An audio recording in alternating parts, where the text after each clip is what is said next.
Des mouvements frénétiques emplissaient le champ de bataille, une guerre intense entre monstres et pièces faisait rage, jonchant la terre de cadavres. Tellus courait à toute vitesse, désespéré d'arriver à temps.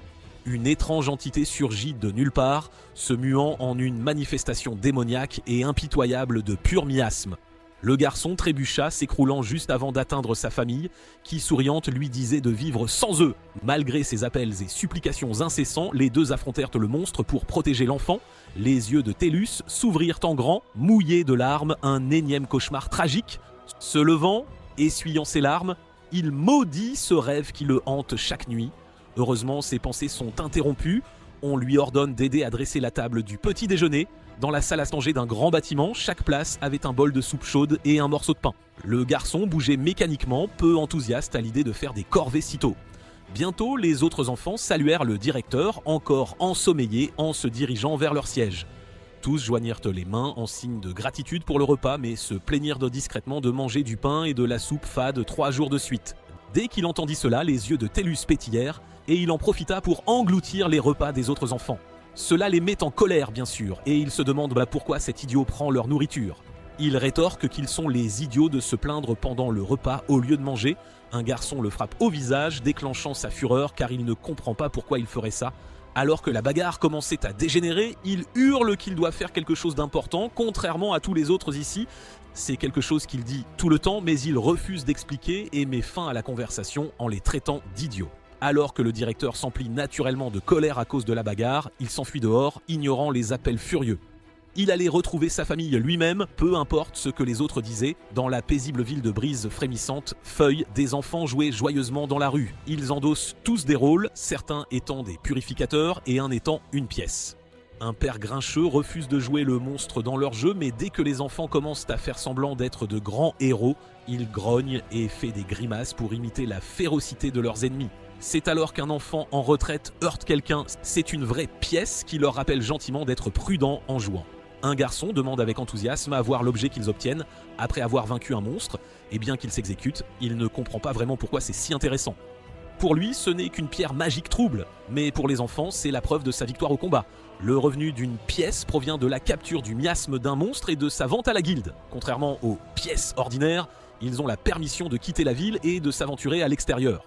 Tellus maudit le fait qu'il ne puisse pas partir à cause de cette règle, mais se calma, bien conscient qu'il doit faire quelque chose avec le pouvoir qu'il a maintenant. Une foule s'était rassemblée au centre-ville, un joyeux brouhaha emplissait l'air alors que la personne célèbre qu'ils attendaient arrivait enfin. Le capitaine Foll, une pièce aux allures de clown, suscitait l'admiration. Si son sourire est terrifiant, ses talents avec les balles sont les meilleurs du coin. Il le prouve en jonglant avec quelques balles, les empilant pour le soulever haut dans les airs. Rassemblant une boule de magie au bout de ses doigts, il souffle et l'agrandit comme un ballon. Dès qu'elle éclata, un homme intimidant apparut de nulle part. Son nom est Hans, un grand frère sincère aux compétences aiguisées, malgré son apparence.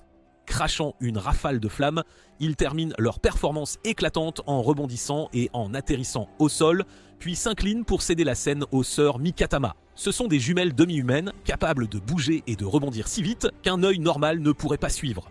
La foule était déjà émerveillée par leur performance, mais elle n'en était qu'à la meilleure partie. Pour le grand final, les sœurs tirent des rideaux rouges pour révéler Rune, l'elfe mystique. Avec ses mèches dorées flottant au vent, elle rassemble l'énergie magique dans ses paumes et offre un sourire confiant. Plusieurs orbes magiques tourbillonnaient autour d'elle. En plus de détenir la plus haute classe en tant que pièce, elle est réputée pour divertir la foule avec son mouvement signature. Les orbes sont envoyés haut dans le ciel, où ils s'entrechoquent et se brisent pour décorer le ciel de magnifiques et colorées lueurs de lumière. Un tel spectacle éblouissant émerveille naturellement le public, qui applaudit et acclame tandis que la troupe prend ses pauses finales. Au milieu de tous les applaudissements, Tellus se tenait silencieusement, concentré sur la recherche du moment parfait. Saisissant sa chance, il s'enfuit seul et trouve une calèche d'apparence coûteuse. Elle appartient à la troupe et ne devrait pas permettre l'entrée, mais sans personne pour la garder, le garçon est libre de se faufiler à l'intérieur et de fouiller les objets. Une fois qu'il a ce dont il a besoin, il repart aussi vite qu'il est entré. Maintenant, il ne restait plus qu'une chose à faire. Aujourd'hui sera sa 200e tentative. Tentant sa chance à nouveau, il prend une bouteille et attache une corde autour du goulot. Debout sur la branche d'un grand arbre, il la fit tournoyer et la lança vers une autre branche. S'accrochant avec succès, il sauta et se balança, le cœur rempli d'espoir. Aujourd'hui est le jour où il va sortir. Un cri retentissant emplit l'air alors qu'il mettait toute sa force dans son élan. Quelques instants plus tard, Rune sourit maladroitement, trouvant le jeune garçon au sol après qu'il ait surpris la troupe par un nouvel échec spectaculaire. Elle lui dit qu'il devra y réfléchir un peu plus, mais propose néanmoins de réconforter le pauvre petit garçon. Alors qu'ils traversent la ville ensemble, elle le réprimande pour avoir fait quelque chose d'aussi imprudent. Cependant, Tellus ne l'écoute même pas, trop occupé à fixer et à saliver devant la délicieuse odeur provenant d'un chariot de nourriture. L'odeur de viande grillée lui pénétrait le nez. Bien qu'elle n'aime pas être ignorée, l'elfe lui demande s'il en voudrait. Il le nie avec véhémence et dit qu'il est juste curieux, car c'est quelque chose que l'orphelinat n'a jamais. Il est rapidement réduit au silence par une brochette délicieuse dans la bouche, mais il insiste toujours sur le fait qu'il ne l'a jamais demandé et qu'il ne fait que finir ses restes. Acquiesçant, elle mentionne qu'il veut retrouver ses parents, capturés par des monstres, et suggère qu'ils deviennent d'abord une pièce pour acquérir assez de force afin de les sauver le moment venu. Après un moment de silence, il confie qu'il rêve plus souvent du moment où ils ont été séparés. Croyant que cela doit signifier quelque chose, il insiste sur le fait qu'ils l'appellent à l'aide de cette manière. Il sait que c'est peu probable, mais insiste sur la possibilité qu'il soit encore en vie. Tant qu'il ne les verra pas de ses propres yeux, il n'acceptera pas qu'ils soient morts. Voyant Rune le regarder, il a une idée et dit que la troupe de cirque doit bientôt reprendre la route. Il demande la permission de les rejoindre, promettant de ne pas les gêner du tout. Malheureusement, ce n'est pas quelque chose qu'elle peut permettre, car même des pièces comme eux peuvent être tuées dehors s'ils ne sont pas prudents. Les monstres à l'extérieur sont bien plus forts, et même 100 pièces pourraient ne pas suffire à les combattre. Elle comprend ses sentiments, mais tel qu'il est actuellement, le monde extérieur est tout simplement trop dangereux. Au lieu de cela, elle l'encourage à devenir plus fort et plus sage, afin qu'il puisse retrouver ses parents ensemble quand il sera plus âgé. Il est réduit au silence par sa promesse sincère et enthousiaste. Cela étant décidé, la pièce vétéran propose de faire de l'entraînement physique avec lui tout de suite. Cependant, il a toujours l'impression que cela prendra trop de temps et s'enfuit obstinément seul, laissant derrière lui l'elfe au grand cœur. Près de la calèche au centre de la ville, Rune s'étire pour commencer la matinée. Elle soupira de plainte, détestant l'idée de sortir chasser des monstres par une si belle journée. C'était agaçant et pénible, c'est le moins qu'on puisse dire. Malheureusement, on ne peut rien y faire car il ne gagne pas assez d'argent juste en faisant des spectacles de cirque. Les sœurs Mikatama lui tapotant la tête avec réconfort, elle se plaint qu'elle soit trop mature.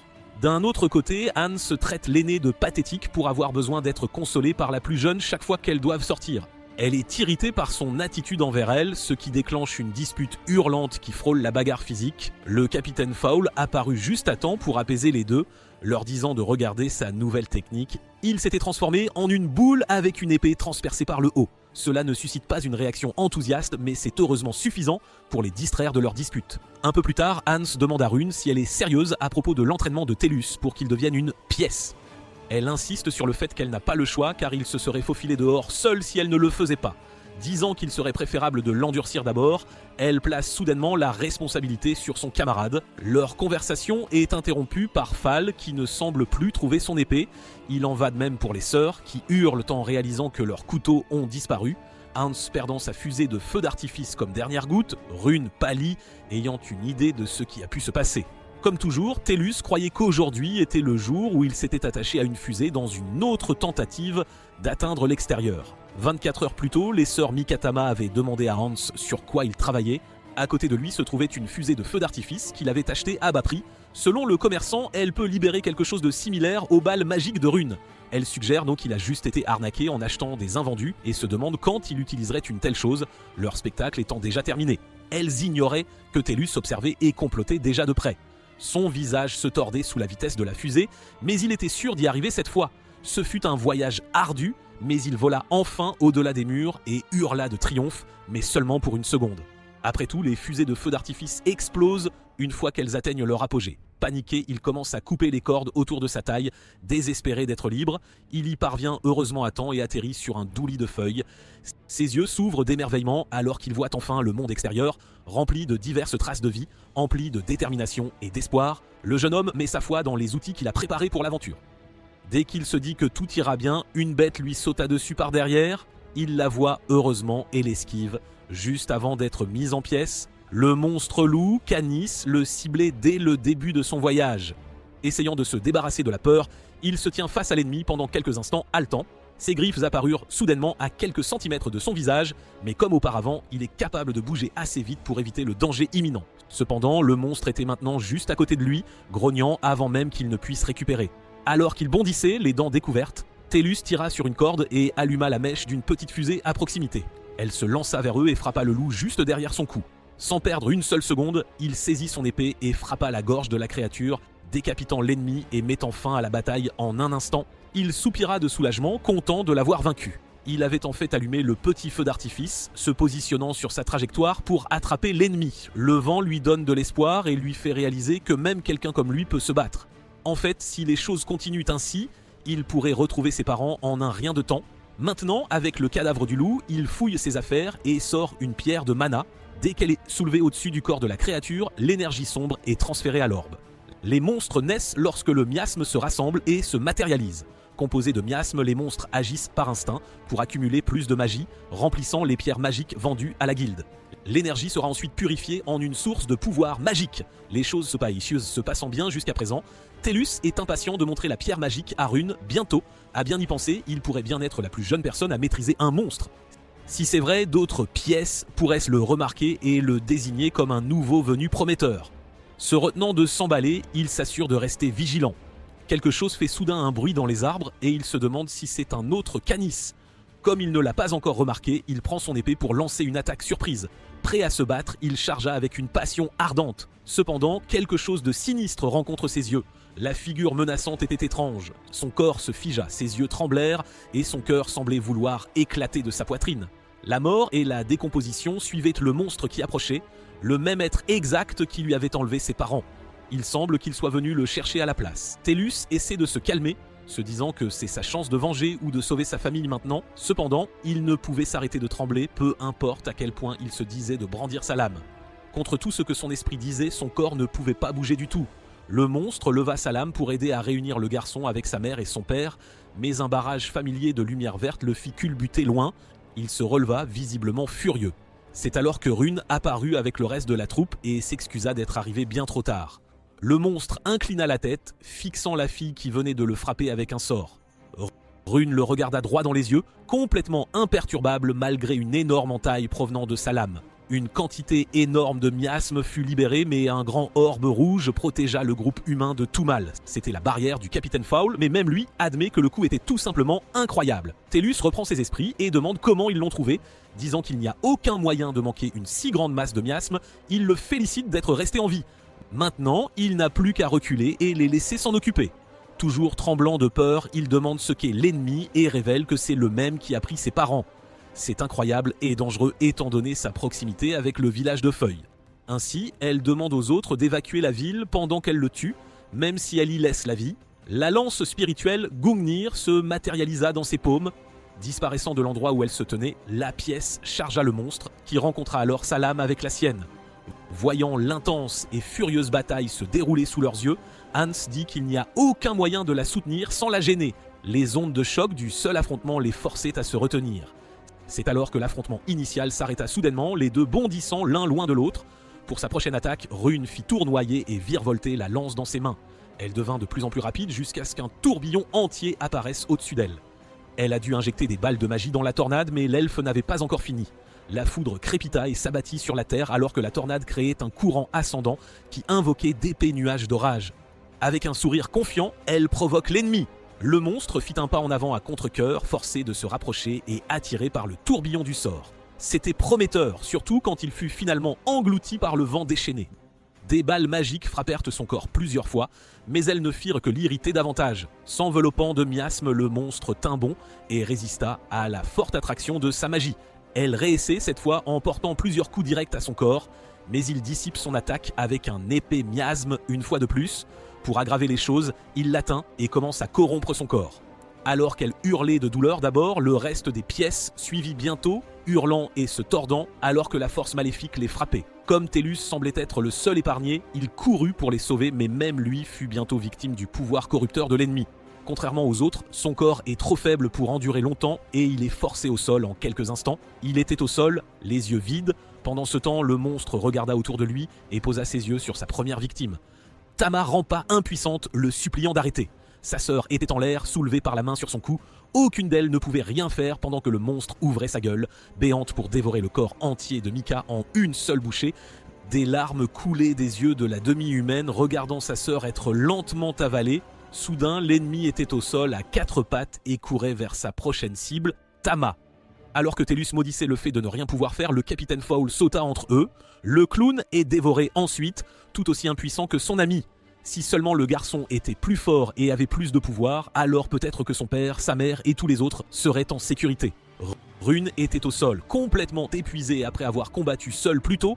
Comme les autres, elle ne pouvait rien faire pour résister, tandis que l'ennemi tendait la main pour prendre son corps et la pousser dans sa gorge. Il n'y avait aucune différence entre eux, que Tellus avait tous échoué à sauver, c'était son tour maintenant. En pleurant et en acceptant sa mort, il ferma les yeux et sentit le monde changer. Il n'était pas encore mort. Ouvrant les yeux, il se retrouve entouré par les étoiles de l'univers et regarde autour de lui pour trouver quelque chose d'identifiable. Derrière lui se trouvait une gigantesque boule de pouvoir qui lui demanda alors si l'humain désirait le pouvoir. Tellus demande à l'être qui il est, alors la lumière commence lentement à se matérialiser et à prendre forme. Une créature ressemblant à un tigre apparut, disant que c'est leur première rencontre. L'esprit du garçon était rempli de questions car il ne comprenait rien de ce qui se passait. Ainsi, on lui dit de se calmer et de se taire, pendant qu'Angvo explique tout. Il est dans un monde entre la vie et la mort, mais ce sera fini pour lui s'il se réveille maintenant. Tellus reste silencieux, bien conscient que c'est vrai. Pour l'aider, le tigre est venu proposer un marché au nom de l'esprit. Comme ils n'ont pas beaucoup de temps, il devra garder ses questions pour quelqu'un d'autre. À mesure que les monstres deviennent plus actifs, le miasme augmente et le pouvoir magique diminue. Pour aggraver les choses, l'ennemi qu'ils affrontent a le pouvoir de perturber l'équilibre du monde. L'image de ses amis dévorés entiers était encore vive dans son esprit, alors il demande ce qu'est exactement le monstre. C'est X, un démon calamité qui vole le territoire humain et étend le royaume des démons. Si on le laisse faire, même la vie des esprits sera ruinée, mais ils ne peuvent pas le vaincre seuls. C'est là qu'il intervient car ils veulent accorder à un humain le pouvoir des esprits pour détruire le démon. Tellus est celui qu'ils ont choisi pour ce rôle. Avec lui comme médium, Engvu peut libérer tout son potentiel, mais un tel pouvoir serait douloureux. Le garçon ne comprend toujours pas pourquoi il le choisirait. Il n'est pas censé poser trop de questions, mais pour faire simple, il doit remercier ses parents pour cette opportunité. Ils n'ont plus de temps et il doit décider maintenant. Va-t-il accepter ou non? Cependant, Tellus n'en voyait même pas l'intérêt, car il n'a d'autre choix que d'accepter la seule chance qui s'offre à lui. Satisfait de sa réponse, Engvu éclata en une forte rafale de flammes et se présenta comme l'esprit du pouvoir. S'il trouve les autres esprits, ils pourraient aussi lui prêter leur force. Le feu s'infiltrant dans son corps, Tellus retourna dans le monde réel. X tendit la main pour prendre sa prochaine victime du groupe, mais des flammes bleues apparurent soudainement et jaillirent de la main du garçon. Cela repoussa le démon et le projeta contre un rocher. Tandis qu'il grognait de douleur, les membres restants de la troupe altèrent de choc et de confusion. Pour une raison quelconque, le petit garçon qu'il connaissait avait été remplacé par un jeune homme musclé. Tellus trouva cela étrange car toute la terreur qu'il ressentait auparavant avait complètement disparu. Pour le prouver, non seulement il tint bon lorsque l'ennemi chargea, mais il s'élança pour le rencontrer à mi-chemin et frappa du poing pour briser l'horrible épée d'os. Ecus est stupéfait et ne comprend pas ce qui se passe. La force de l'esprit de puissance déferlait dans le corps de l'humain. Sans arme, le démon de la calamité a rassemblé de l'énergie dans ses paumes pour une autre attaque, mais Tellus ne lui a même pas laissé le temps de charger et l'a projeté au sol d'un coup de pied. Pour en finir, il déchaîne une incroyable explosion de flammes bleues. Bien que cela ait soulevé la forêt, X n'a perdu qu'une partie de son torse, ce qui était loin d'être suffisant. Cela a semblé efficace néanmoins car il est tombé à genoux et a tremblé sous les dégâts. Sentant une présence menaçante, il a tourné la tête vers le ciel et a vu les jambes de Tellus se balancer droit vers lui. Un seul coup de pied a brisé une plus grande partie de son épaule. Avec la moitié de son corps disparu, ses options étaient limitées. Pendant ce temps, l'espoir de l'humain montait en flèche sur place et il visait maintenant à achever complètement l'ennemi. Il a frappé le sol et s'est lancé dans le ciel où il a fixé ses yeux sur la cible de son sort. Rassemblant l'énergie de l'esprit de puissance dans sa main, il brillait comme un soleil bleu éclatant et déchaîné. C'était la fin, ou du moins, ça aurait dû l'être. Une voix a interrompu et a invoqué un portail noir, disant qu'il n'est pas facile de faire un si grand trou dans le corps du démon de la calamité. La voix venait de l'intérieur du portail. Poursuivant, elle s'excuse puis traîne le corps d'Ike pour partir. Tellus a refusé de le permettre et s'est précipité vers eux, les yeux bouillonnants de rage. Son coup de poing brise le sol et les environs proches, mais il était trop tard. Le démon de la calamité s'était déjà échappé, laissant même un dernier adieu pour se moquer de ses efforts. Il a serré les dents et a juré de rage. Shiryu du Dragon des Chevaliers a rédigé un rapport sur les dégâts de la forêt. À l'aube, 6 pièces a rencontré un monstre non identifié, causant de grands changements dans le terrain. Le monstre en question n'a pas été retrouvé et il n'y avait aucune trace de lui. Les survivants incluent Hans, Tama et Tellus, les 2 premiers étant gravement blessés. Selon les témoignages, le monstre a consommé le capitaine Fall, chef de la troupe d'art de la ruse, Mika, l'une des sœurs demi-humaines, et Rune, une pièce de première classe. La voix de tout à l'heure a réprimandé X, disant qu'il n'est pas envoyé dehors pour être détruit. Cela dit, elle a vu quelque chose de vraiment intéressant, alors elle lui pardonnera et attendra avec impatience la suite des événements. Après tout, l'ère des monstres approchait, marchant seul, Tama ne peut s'empêcher de sentir que tout a changé en un clin d'œil. 2 semaines se sont écoulées depuis cette bataille, et Leaf Town a été plongée dans une profonde tristesse due à la fin abrupte de la troupe. Elle souffrait aussi d'une douleur insupportable, ayant perdu la moitié de son groupe sans avertissement. Hans a subi des blessures bien pires que les siennes et est toujours à l'hôpital. Quant à Tellus, il a le plus changé. Le garçon maigre et enfantin passait maintenant son temps au sommet d'un arbre, regardant solennellement au loin. Son corps a grandi et sa force a considérablement augmenté, mais il n'a pas réussi à capturer l'ennemi et à sauver les autres. Il appelle Angvu qui répond et apparaît à son bras. Il n'y avait pas le temps de demander à l'époque, mais il y a quelque chose qu'il veut savoir. Akis a mangé ses amis, mais il a l'idée qu'ils ne doivent pas être vraiment morts encore. Il le confirme, disant qu'il a volé leurs forces et pourrait les transformer en soldats pour les monstres. Il devrait encore y avoir une chance de les sauver, mais il n'y a pas beaucoup de temps. Même alors, il aura besoin de beaucoup plus de pouvoir pour le faire. Ainsi, le sujet de l'existence d'autres esprits est abordé, et on lui rappelle qu'ils ont aussi besoin de sa force. Angvu est sûr qu'ils seraient ravis de lui prêter leur pouvoir par crainte de l'existence du démon de la calamité. S'il absorbe un esprit correctement, ils ne devraient avoir aucun problème à emprunter leur force. Il y avait quelque chose d'important qu'ils devaient dire, mais leur conversation a été interrompue alors que quelque chose explosait près des murs de la ville. On lui conseille de se dépêcher d'aller voir car il y avait une grande quantité d'infiltration de miasmes dans la zone. Un enfant courait dans les rues, terrifié, tandis que des maisons et des établissements prenaient feu inexplicablement. Pour aggraver les choses, une variété de monstres semait le chaos partout, mettant la vie des citoyens en danger. Ils n'avaient aucune idée pourquoi ils attaquaient soudainement. Juste à ce moment, un grand ours a bondi sur l'enfant faible et sans défense. Tellus est heureusement arrivé juste à temps pour lui sauver la vie en écrasant la créature remplie de miasmes au sol. Interpellé avec désinvolture et demandé s'il allait bien, le garçon est surpris et demande qui il est, confus. Cela lui rappelle les changements de son corps et que ceux de l'orphelinat ne comprendront probablement pas. Comme prévu, c'était choquant de le voir ainsi pour la première fois, mais il n'y avait pas le temps pour cela et ils avaient besoin de son pouvoir pour aider. Il y avait quelque chose d'extrêmement dangereux à l'orphelinat. La maison des enfants était consumée par les flammes et tout ce qui se tenait entre elles et la destruction complète était Tama. Bien qu'elle soit encore en convalescence, il n'y a pas d'autre choix que d'affronter le monstre devant elle. Dans une tentative désespérée, elle dit aux enfants de courir dès qu'elle crée une ouverture. Cependant, elle a vite réalisé qu'un tel plan ne fonctionnerait pas contre quelque chose d'aussi puissant.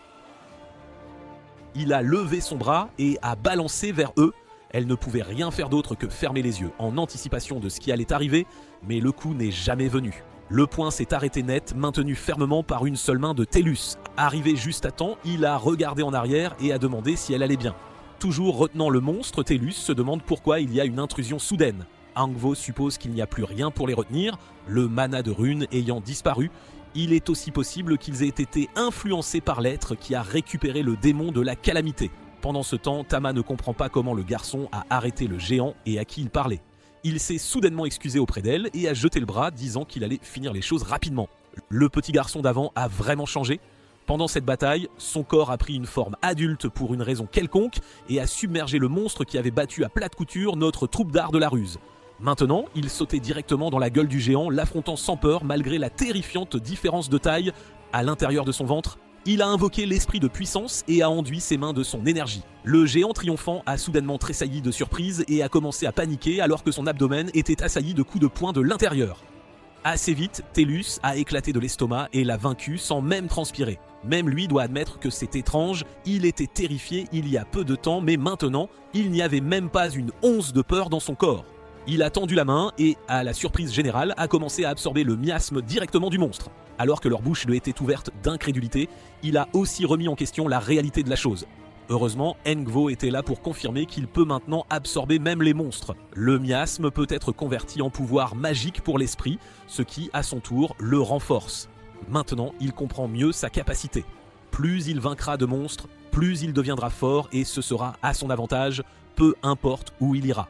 Cela lui donnerait aussi une chance de vaincre le démon de la calamité et l'être qui l'a sauvé. Avec un espoir retrouvé, il se fixe un nouvel objectif. Tama a essayé de l'appeler et de lui parler, mais il a disparu avant même qu'elle ne puisse finir de prononcer son nom. Le jeune homme sprintait à travers la ville. Un peu plus loin, à l'intérieur, la lame d'un soldat tremblait de terreur alors qu'il faisait face à un monstre horrible sorti de nulle part. Il essaie de se défendre contre une attaque, ce qui malheureusement brise complètement son épée. Maintenant, l'homme sans défense ne pouvait que crier alors que des mâchoires béantes planaient au-dessus de lui. La tête du monstre est soudainement coupée net et avec un éclair de lumière bleue vient une traînée de carnage pour les envahisseurs enragés. Leurs corps ont été coupés en morceaux si vite que personne ne pouvait même comprendre ce qui en était la cause. Juste comme ça, ils étaient tous partis, complètement maîtrisés par un seul homme debout au milieu du village en feu. Le miasme qu'il collecte aura des traces d'Ex car l'énergie essaie de retourner à son maître. En d'autres termes, le miasme qu'il collecte jouera un rôle énorme dans la réalisation de son objectif. Tama a regardé avec les autres villageois alors que Tellus posait sa main sur le sol. Il n'avait jamais vu une telle capacité et elle se demandait s'il allait bien. Pendant ce temps, un garçon le regardait avec une admiration absolue dans les yeux et a qualifié le jeune homme de héros du village. Tellus mâchait distraitement une autre brochette. Il avait déjà mangé 20 portions mais était toujours fatigué d'avoir tant bougé. Alors que ses amis de l'orphelinat sont émerveillés par sa force, il rit de son appétit inchangé. Leaf Town a été sauvé par Tellus. En un instant, il a complètement anéanti les monstres qui attaquaient la vaste ville. Préoccupé par tout cela, Tama a demandé s'il allait bien après avoir combattu et absorbé tant de monstres directement dans son corps. Il en rit, l'assurant que tout va bien et qu'il était aussi surpris. Juste à ce moment, sa poigne pure brise la tasse en verre dans sa main, alors il s'excuse et en demande une autre. La même chose se reproduit, menant à un silence gênant entre les deux. Il sait à quel point cela semble peu convaincant, mais il insiste sur le fait qu'il va parfaitement bien. Leur conversation est interrompue par un vieil homme qui dit qu'il doit parler au garçon. Se demandant ce que c'est, Tellus apprend que les 4 figures importantes de la guilde se sont réunies dans l'espoir de discuter de quelque chose d'important avec lui. Un peu plus tard, il était de retour de l'autre côté des murs du village et sprintait à travers la forêt. Un monstre de type aviaire a crié sur lui, mais un seul coup de poing l'a mis hors de combat. Les vieillards lui ont partagé des informations non divulguées, car sa force a gagné leur confiance. Après tout, il pourrait être le seul à pouvoir résoudre le problème actuel. Il s'agit du monstre qui l'a attaqué, lui, et la troupe d'art de la ruse. Les monstres sont principalement divisés en 3 types. Ceux qui vivent à l'extérieur du carré, ceux qui vivent à l'intérieur, alimentés par le miasme, et les rois qui règnent sur le carré, dominant en tant que les plus forts.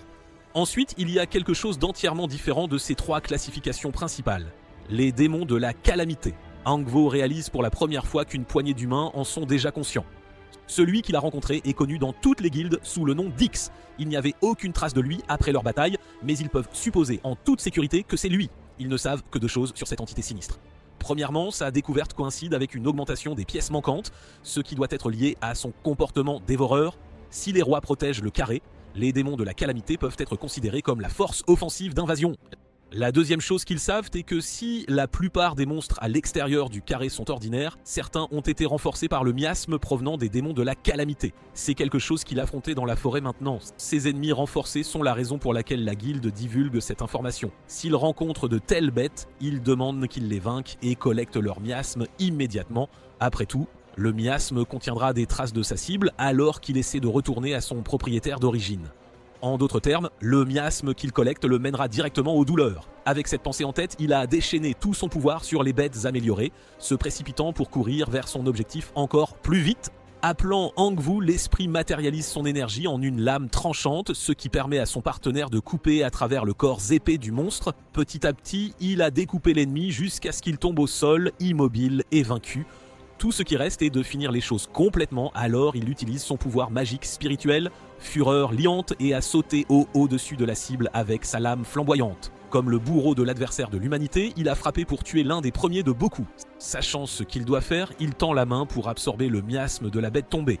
Sa précision est encore faible, mais il peut faiblement sentir la direction de la source. Au moins avec cela, il a une meilleure chance de sauver tout le monde.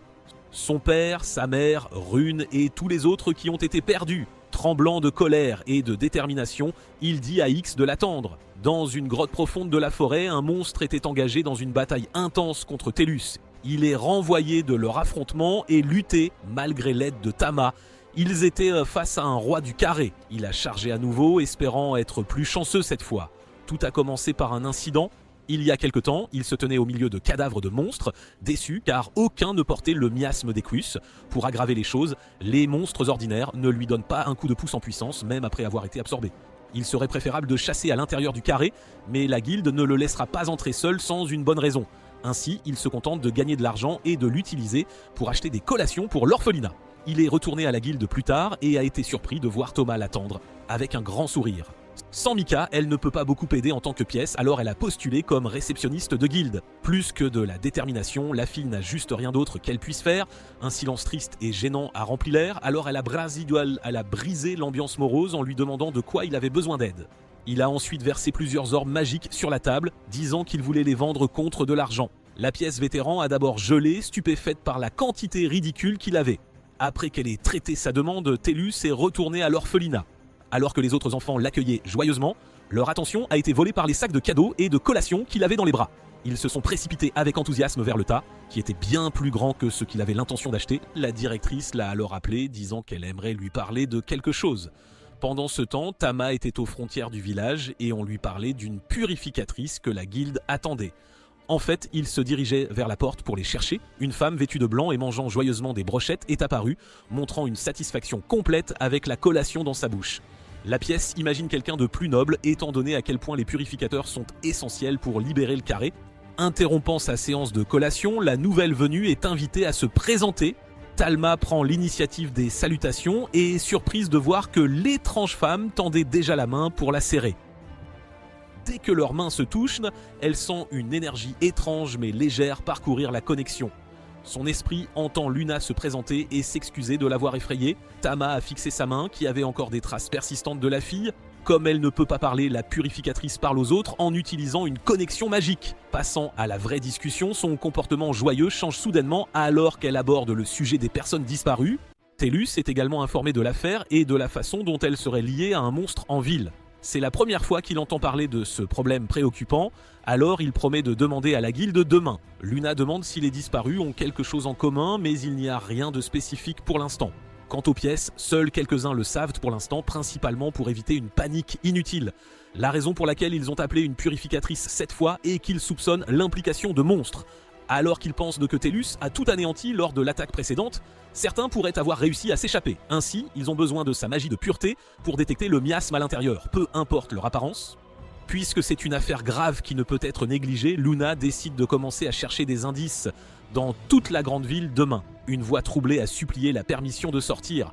Le maire essaie de calmer une mère inquiète, insistant sur le fait qu'ils font déjà de leur mieux, mais la mère ne peut accepter l'idée que son fils doit souffrir seul, même maintenant. Heureusement, reprenant le contrôle d'elle-même, elle décide de rentrer chez elle pour le moment. La petite foule a regardé alors qu'elle s'éloignait, les épaules lourdes. Silencieusement, elle envisage de demander de l'aide à la guilde aussi, mais elle ne savait pas que le danger était juste derrière elle.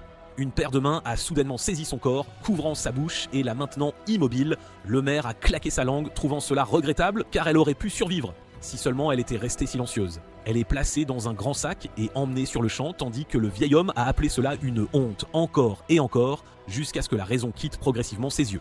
Tellus n'avait pas réalisé que les choses via Vero a déjà dégénéré à ce point. Les choses suggèrent qu'il a vraiment manqué un monstre qui se cachait maintenant et terrorisait la ville. Tama soutient que ce n'est en aucun cas sa faute, d'autant plus que la cause est encore inconnue. Pour l'instant, ils doivent se concentrer sur la découverte de la racine et le retour de tout le monde. Elle ajoute ensuite que la purificatrice aidera l'enquête, alors ils devraient dire bonjour quand ils se rencontreront. Promettant de coopérer au besoin, il part aussi enquêter de son côté. Il n'a jamais vu de purificatrice auparavant, mais se souvient que Rune les avait mentionnées là il y a quelque temps. Ils sont considérés comme absolument essentiels pour libérer un carré. Ce sont des spécialistes qui éliminent le miasme avec la magie de pureté, donc leur aide est nécessaire juste pour entrer. Malheureusement, ils sont si rares, ce qui signifie que leur sécurité est la priorité absolue lors de l'entrée dans le carré. Endossant le rôle du dernier espoir de l'humanité, il imagine un groupe de personnes élégantes. Juste à ce moment, son estomac a gargouillé de faim pour le déjeuner. Tombant délicieusement sur son lieu de brochette habituel, il est surpris de voir qu'il n'en reste que 10 pour toute la journée. C'est loin d'être suffisant et il a encore beaucoup à faire, mais il décide de prendre une bouchée juste avant de retourner au travail. Il commande les 10 brochettes, mais Luna aussi. Au même moment, une étrange tension autour de la nourriture les frappe tous les deux. Tellus insiste sur le fait qu'il a commandé en premier et qu'il a un travail important à faire après le déjeuner. Une main s'est soudainement tendue pour saisir son épaule. La connexion établie, la purificatrice lui a parlé dans son esprit, lui disant d'écouter attentivement ce qu'elle allait dire. Dans un abus de pouvoir stupéfiant, elle a tiré parti de son rôle et lui a dit de céder les brochettes. Il est surpris au début mais réalise qui elle doit être. L'homme demande au sauveur de la ville de la laisser les avoir pour l'instant et promet de se rattraper plus tard. Les yeux de Luna se sont écarquillés en entendant cela et les deux se sont lancés un regard d'incrédulité. Terminant son travail de réceptionniste, Tama se demande si Tellus a rencontré la purificatrice et décide de passer à l'orphelinat plus tard. Elle espère que les deux s'entendront bien étant donné qu'ils sont tous deux friands de nourriture. Juste à ce moment, une paire de mains s'est tendue par derrière, mais son expérience de vétéran et ses instincts félins lui ont permis de réagir à temps. Elle a sauté pour esquiver, atterrissant même sur les épaules de l'homme pour contrer et le frapper. Alors que son corps réagissait seul au danger, la pièce est surprise de voir qu'elle vient de frapper un humain. Pire encore, un groupe d'autres l'a encerclée et chargée de toutes parts. Malgré ses efforts, elle est maîtrisée en quelques instants et elle voit finalement le maire ordonner aux autres de l'emmener.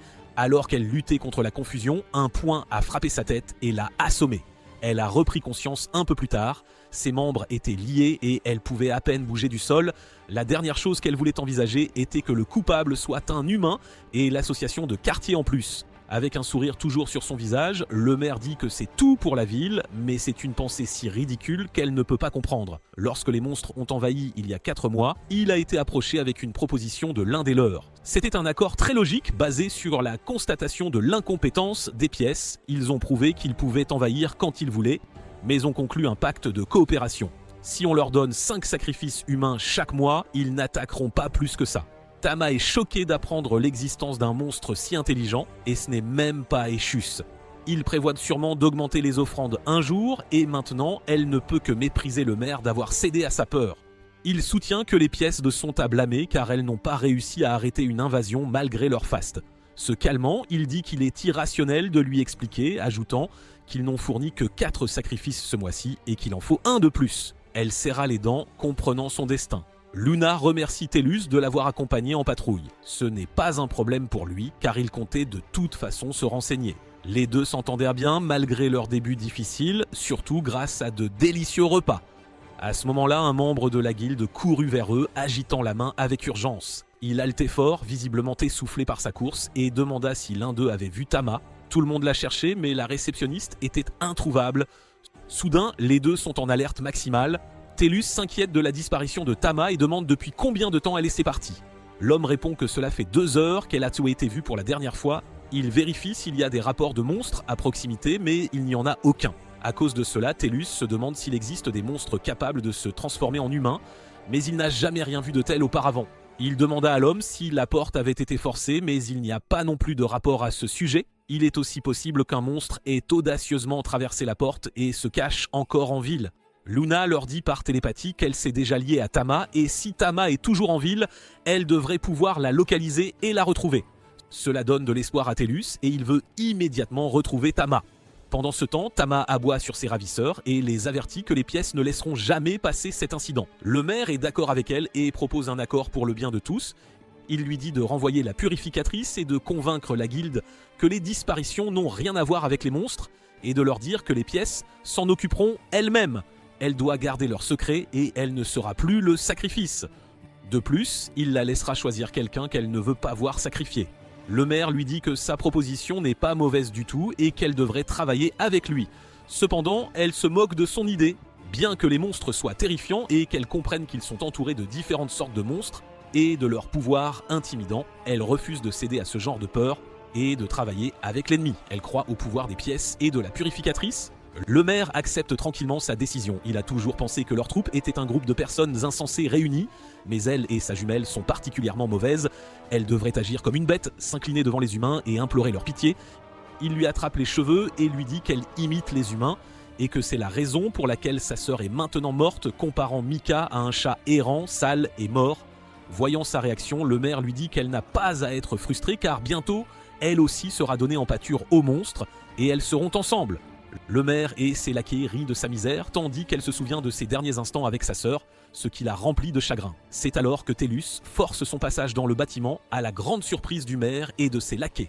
Il serre les dents de colère et se prépare à les attaquer pour mettre fin à leur vie.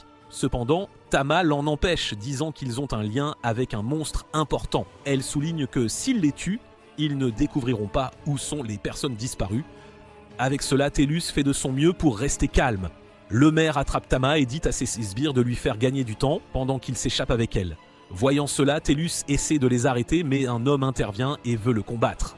Frustré, Tellus dit à l'homme de s'écarter, déterminé à atteindre Tama. Pendant ce temps, Luna halète à l'extérieur du bâtiment. Tama est trop rapide pour elle.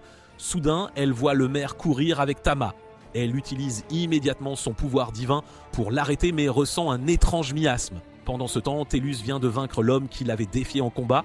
Il avertit les autres de se rendre s'ils ne veulent pas subir le même sort. Il se force ensuite à se dépêcher, craignant d'arriver trop tard pour Tama. Quand il arrive en ville, il réalise que de petites particules blanches tombent du ciel. Il se demande si c'est de la neige ou le pouvoir d'un monstre, mais réalise ensuite qu'elles ne fondent pas. Quand il lève les yeux au ciel, il confirme que ce sont du pollen d'un monstre papillon. Le maire appelle le démon, offrant Tama en sacrifice. En colère, Tellus et Luna déclarent tous deux qu'ils ne laisseront plus une vie innocente être sacrifiée. Le maire les traite de fous, certains qu'ils deviendront aussi de la nourriture pour le démon. Cependant, au lieu de s'en prendre aux deux, le démon l'attrape et s'envole avec Tama. Voir son ami emporté remplit Tellus d'horreur. Il demande à Engvo s'il peut voler, mais l'esprit tigre se moque de lui. Luna lui demande d'attendre patiemment car elle a un plan. Elle s'enveloppe de son pouvoir divin et prévoit de se jeter vers la tanière du monstre avec Tellus. L'homme la regarde bizarrement, mais comme elle est une purificatrice, il s'attend un peu à ce qu'elle soit hors norme. Pendant ce temps, le maire est toujours emmené vers la tanière du démon. Il le supplie de lui montrer de la pitié car il a tenu sa promesse tout ce temps avec les sacrifices qu'il a offerts. Tama lui fait remarquer que si le démon les lâche en plein vol, ils mourront aussi. Il lui aboie dessus et la blâme pour ce qui s'est passé. Les deux se disputent en étant portés par le démon, insistant tous deux sur le fait qu'ils devraient pas faire quelque chose pour survivre.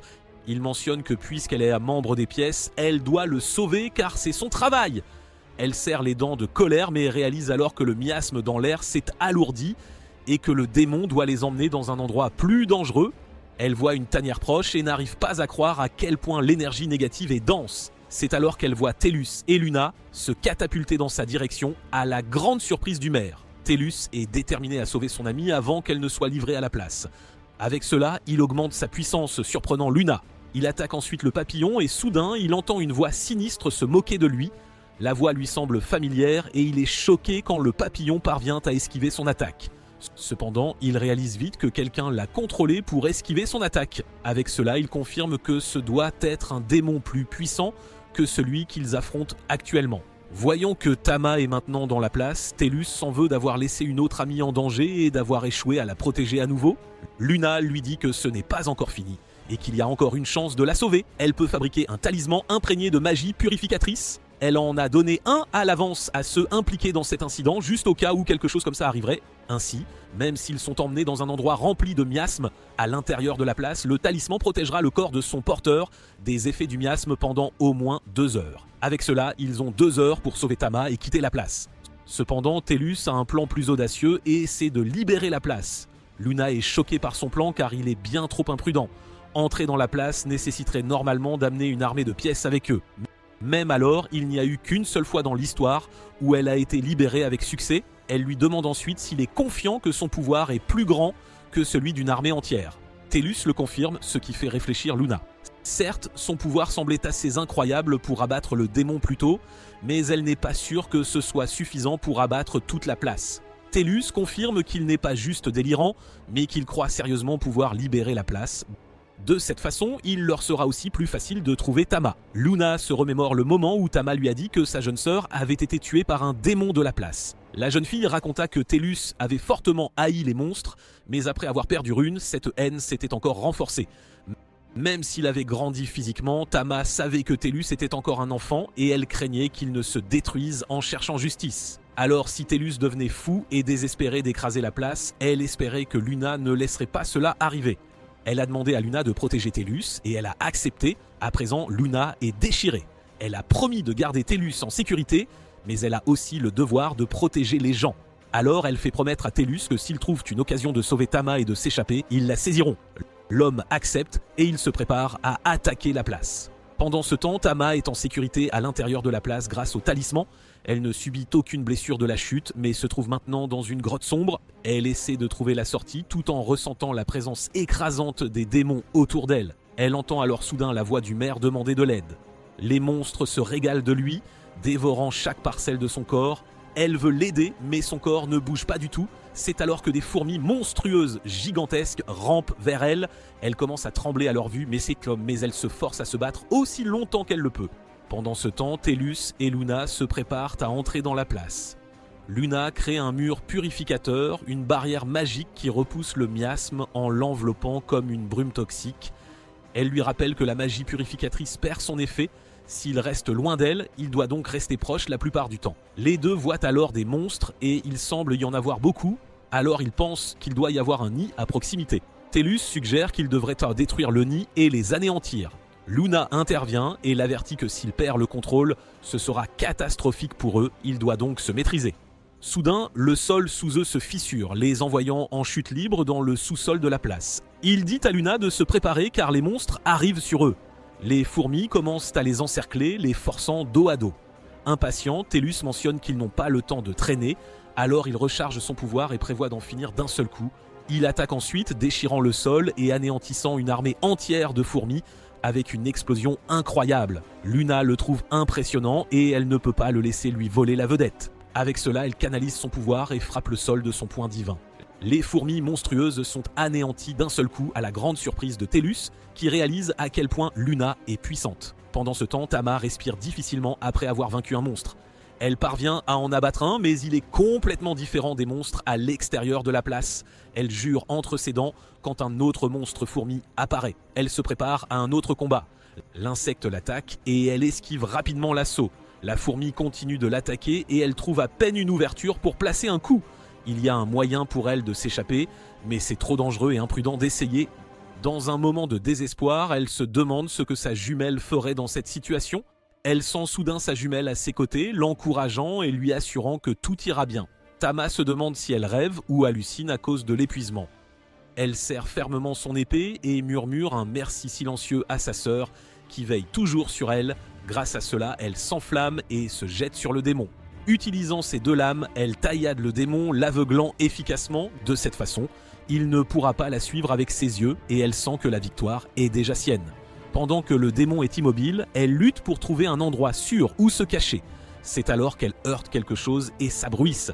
Elle jure entre ses dents et trouve quelque chose d'étrange. Pendant ce temps, Tellus et Luna ont du mal à naviguer dans la grotte car elle ressemble à un labyrinthe. Ils reviennent toujours au même endroit quoi qu'il arrive et cela commence à devenir frustrant. Luna souligne que les monstres ont dû déjà comprendre leur objectif et essaient de drainer leur endurance autant que possible. Soudain, ils voient une assiette ébréchée par terre. Luna semble choquée de la voir, surtout quand elle en reconnaît le motif. Tellus l'interroge et Luna lui dit de se calmer et de l'écouter d'abord. Elle raconte que le motif sur l'assiette est spécial pour le peuple elfe, mais avant qu'elle ne puisse finir son explication, le monstre blessé par Tama plus tôt se réveille enfin de son sommeil. Ils sont choqués de voir le monstre et sont également troublés de voir quelque chose derrière lui. Luna regarde attentivement et est stupéfaite par ce qu'elle voit. Une horde de monstres ressemblant à des zombies arrive vers eux. Tellus réalise alors que ce sont des elfes comme Rune. Dans un flashback, Tellus se demande pourquoi Rune avait toujours essayé de l'empêcher d'attaquer la place. Elle avoue qu'elle savait mieux que quiconque à quel point la place était terrifiante. Elle raconte que quand elle était jeune, tout son village a été brûlé et transformé en place. Elle a regardé impuissante sa famille et ses amis être tous consumés par le miasme. Cela fait près de 100 ans depuis, mais elle ne peut toujours pas oublier. La voyant trembler à cause de ce souvenir, Tellus jure que chaque place où il ira, il la libérera. Il créera un monde où personne n'aura à souffrir à cause des places. Rune sourit et le remercie. À présent, Tellus se jette sur le monstre et le frappe. Cependant, il est choqué qu'il soit encore complètement indemne après son attaque. Il a l'impression que sa ténacité est encore plus grande que celle de Leki. Maintenant, il ne se retiendra plus et donnera tout ce qu'il a. Après tout, il lui serait bénéfique de l'absorber et de transformer le miasme en son propre pouvoir. Outre la fourmi, les elfes transformés sont aussi après lui, mais il n'a aucune intention de les blesser. Il demande de l'aide à Luna. Les elfes transformés protègent le démon. Luna comprend maintenant que le démon utilise les elfes comme bouclier. La situation semble difficile, mais elle est confiante de pouvoir les aider. Elle active ensuite son pouvoir divin et se prépare à purifier. Pendant ce temps, Tellus charge le démon et esquive les attaques des elfes. Après avoir reçu un signal, Luna emprisonne les elfes transformés à l'intérieur d'une barrière purifiée, les empêchant d'attaquer et les gardant en sécurité. Maintenant, Tellus peut se concentrer pleinement sur le démon gigantesque devant lui. Il jure silencieusement que les elfes du village de Rune ne seront pas humiliés longtemps. Il charge le démon et esquive son attaque tout en s'assurant que les autres elfes sont piégés à l'intérieur de la barrière. Après s'être assuré que tous les elfes sont en sécurité, il remercie Luna d'avoir accepté sa demande déraisonnable. La purificatrice ressent la même chose, alors elle fait simplement ce qu'elle estime juste. Avec cela, Tellus se prépare au combat, rejetant toute retenue. Le monstre charge en avant, tourbillonnant follement alors qu'il fonce à travers l'étroit couloir de la grotte, ses griffes raclant les murs de pierre et détruisant tout sur son passage. Il bloque efficacement la voie d'évasion, faisant se demander à Luna s'ils peuvent lui échapper. Sentant sa peur, Tellus l'assure qu'ils vont bien et que tout ce qu'elle a à faire est de garder les elfes en sécurité. Il est déterminé à abattre le monstre. Elle le regarde fixement et est impressionnée par la soudaine poussée de pouvoir magique qui émane de lui. Tellus attrape la griffe du monstre et l'empêche d'attaquer Luna. Elle le trouve incroyable d'essayer d'arrêter l'ennemi à main nue. Avant même qu'elle ne puisse assimiler ce qu'elle voit, il saisit la créature, muscles tendus, et la balance avec une force brutale avant de la projeter à travers la grotte. Luna ne peut que regarder en silence stupéfait alors qu'il frappe à plusieurs reprises l'insecte monstrueux contre les parois de la grotte, chaque impact résonnant comme le tonnerre à travers la caverne. Pour s'assurer absolument qu'il est enfin anéanti, il le frappe de toute sa puissance, la force ondulant dans l'air et déclare froidement que c'est fini. Il absorbe ensuite le monstre. Tama avait déjà averti Luna du pouvoir du garçon, mais le voir absorber un vrai monstre de près la trouble toujours. Elle a été territoire et elle a été témoin de beaucoup de choses, mais la capacité de Tellus est différente et unique au monde entier.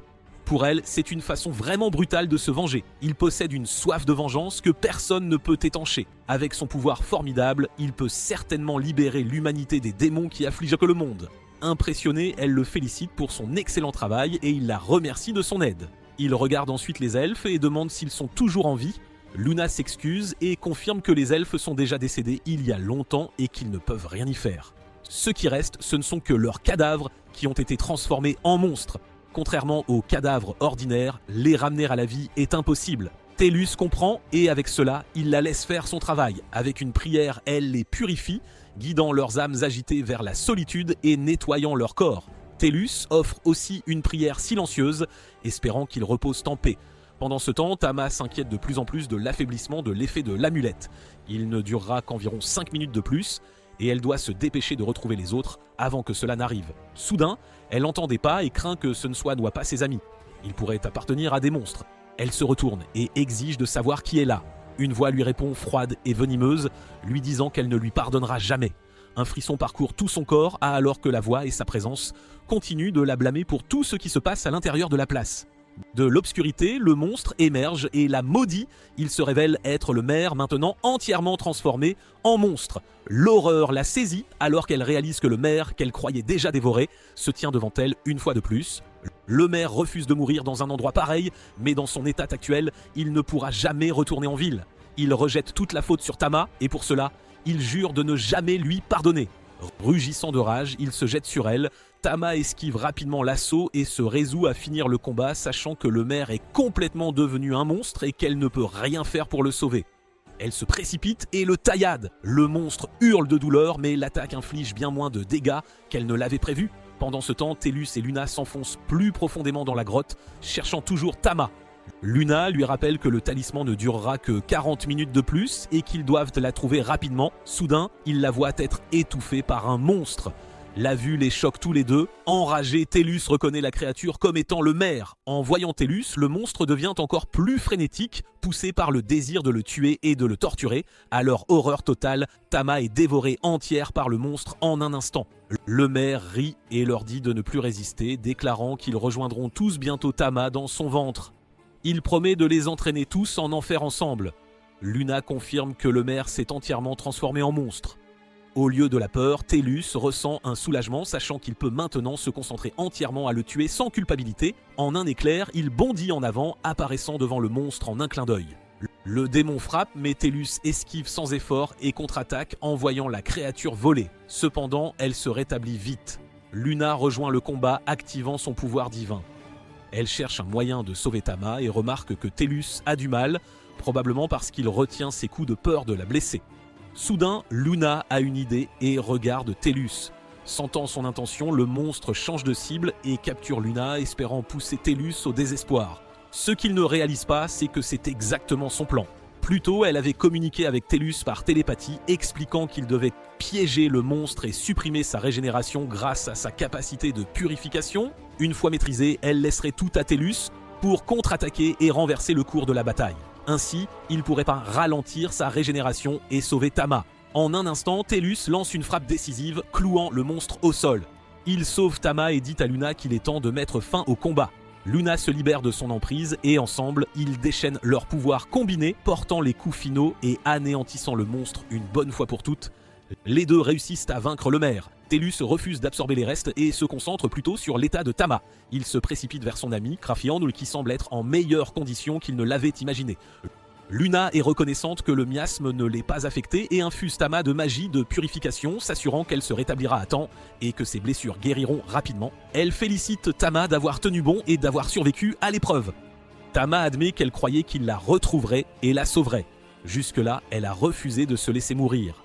Elle croit aussi que sa sœur, Mika, est restée avec elle tout le temps et pour cela, elle lui est profondément reconnaissante.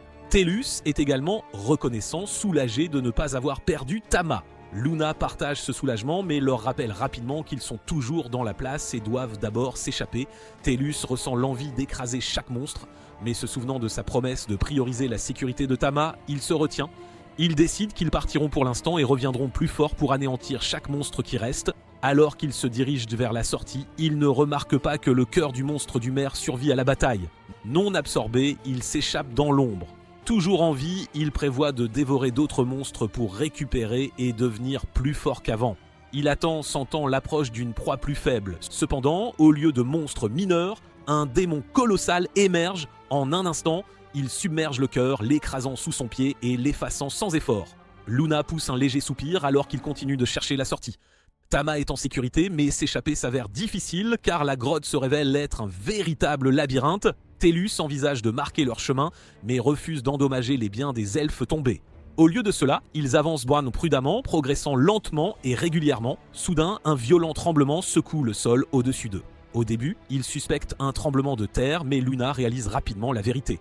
Ils sont en grave danger. Elle dit à Tellus de tout déchaîner et de détruire le sol au-dessus d'eux avant que le monstre qui les attend ne puisse frapper. Tellus projette sa puissance au plafond, brisant la pierre avec une force écrasante. À sa surprise, le terrain se déplace, les parois de la grotte se déforment à mesure que leur environnement change. Luna comprend immédiatement, le maître de la grotte manipule sa structure pour empêcher leur évasion. Au même moment, elle sent un miasme dense et suffocant s'échapper des profondeurs, signalant la présence d'un monstre d'une puissance écrasante. Tellus porte son attention vers l'avant. Debout à la sortie se trouve un démon imposant, attendant en silence qu'il fasse le premier pas. Tellus leur dit de se préparer, ce sera un combat brutal. Avec une détermination inébranlable, il jure de vaincre le roi une bonne fois pour toutes. Le roi entre dans toute sa splendeur et dégage la puissance et l'autorité d'un souverain. Il contrôle tous les monstres de la place, y compris les plus forts d'entre eux. C'est lui qui est responsable de la destruction de l'humanité et de la ville natale de Rune.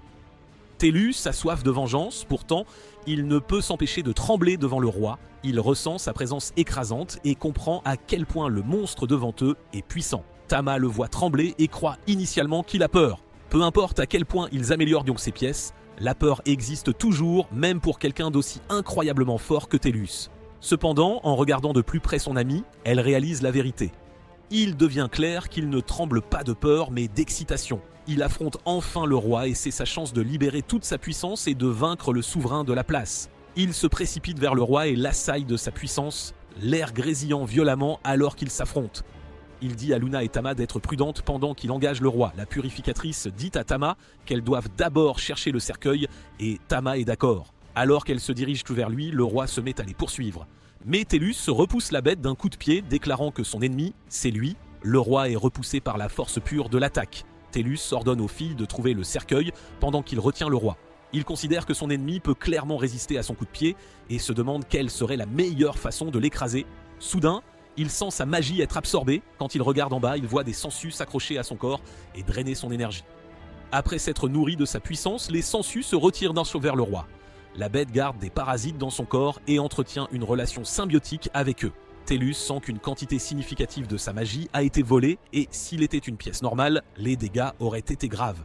Puisque son ennemi recourt à une méthode aussi méprisable, il commence aussi à penser à une manière astucieuse de le vaincre. Le monstre attaque à nouveau et tente d'utiliser ses parasites, mais Tellus esquive rapidement et étudie ses mouvements. Il réalise que le roi et ses parasites analysent ses attaques et réagissent en conséquence. Pour contrer cela, il décide de frapper par derrière à 2 fois sa vitesse.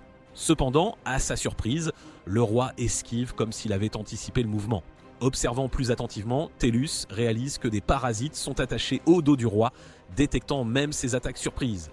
Bien que frustré, il reconnaît l'efficacité des parasites. Pendant ce temps, Luna s'arrête soudainement, ce qui fait que Tama fait de même.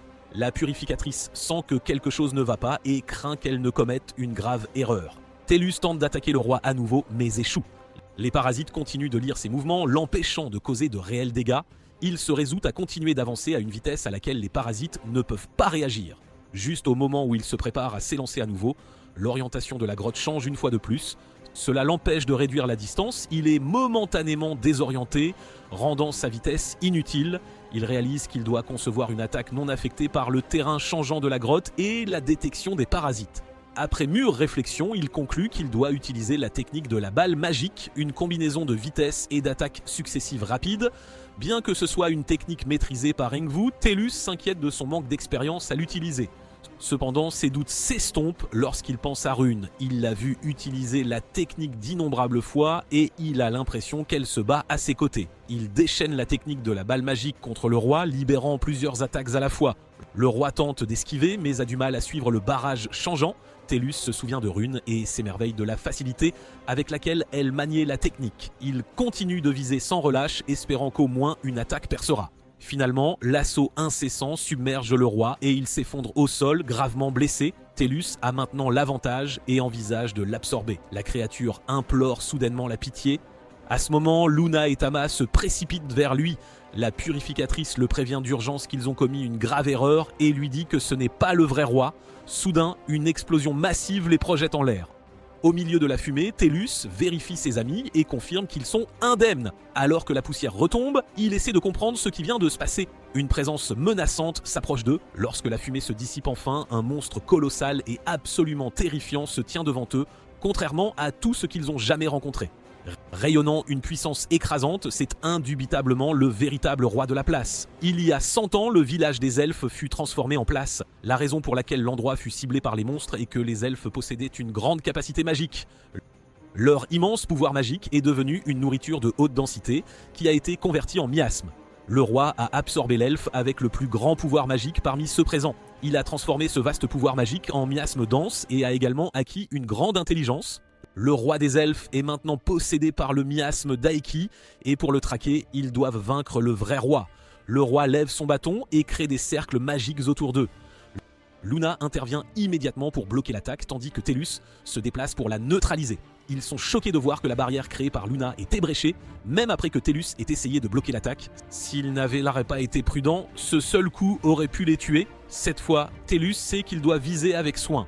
Voulant aider son ami, Tama lui dit qu'elle ne le ralentira pas et qu'elle attaquera aussi. Elle demande si Luna peut verser sa magie dans son charme. Luna confirme et Tama décide de porter un coup au monstre elle-même. Elle souligne que le cœur à l'intérieur de la carapace du monstre est son point faible. Puisqu'elle excelle en précision, elle créera une ouverture et portera le coup pendant que Tellus et Luna suivront avec leurs attaques. Les deux sont d'accord avec son plan et décident de la soutenir. Luna reste en arrière pour leur donner une barrière protectrice tandis que les deux chargent le monstre et prennent l'offensive. Le roi les traite de fous de penser qu'ils ont du pouvoir sur lui. Il essaie de bouger mais n'est pas assez rapide à cause de son énorme corpulence. Cela aide Tama à lire clairement ses mouvements, lui permettant d'esquiver juste à temps. Agacé, le roi tente de frapper Tama avec sa puissance. Luna crée rapidement une barrière protectrice pour elle tandis que Tama bondit et essaie de porter une attaque au roi. Cependant, le roi réalise son intention et tente de riposter. Heureusement, Tellus réagit rapidement et la sauve juste à temps. Il essaie ensuite d'utiliser la même stratégie qu'il a utilisée pour vaincre le monstre papillon, mais à sa grande surprise, l'attaque rebondit simplement. Le roi déclare que tous leurs efforts contre lui sont inutiles. Tellus s'arrête momentanément perdu quant à la suite des événements. C'est alors qu'Engvu apparaît et souligne que Tellus ne se bat pas à son plein potentiel.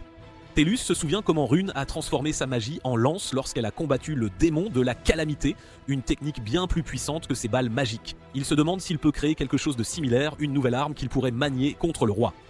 Tellus croit qu'ils peuvent vaincre le roi de la même manière qu'ils ont vaincu le monstre fourmi plus tôt. Ils ont juste besoin de trouver le cœur du monstre et de le détruire. Si quelqu'un peut le localiser, c'est Luna. Elle n'a qu'à se concentrer et une fois le cœur trouvé, ils pourront enfin achever le roi. Les deux filles acceptent de chercher le cœur pendant que Tellus fait diversion et engage le monstre de front. Les trois se séparent pour remplir leur rôle. Tellus réfléchit à son plan d'utiliser de la magie condensée pour former une arme différente. C'est un mouvement téméraire, mais s'il échoue, leurs chances de victoire seront minces. Il se résout à porter le coup final comme si sa vie en dépendait. Il attire l'attention du roi, incitant le monstre à riposter. Tellus esquive les attaques pendant que Luna se concentre sur la localisation du cœur du roi. Pendant ce temps, Tama protège Luna des monstres mineurs qui s'approchent d'elle. Elle garde un œil sur la purificatrice qui fait de son mieux pour identifier la faiblesse du roi. De l'autre côté, le roi se moque de Tellus qui se débat si désespérément. Tellus serre les dents de colère, sachant que les démons sont responsables de la souffrance de ceux qui l'entourent. Il ne peut plus supporter de voir une telle douleur et il ne permettra pas au monstre de prendre d'autres vies précieuses.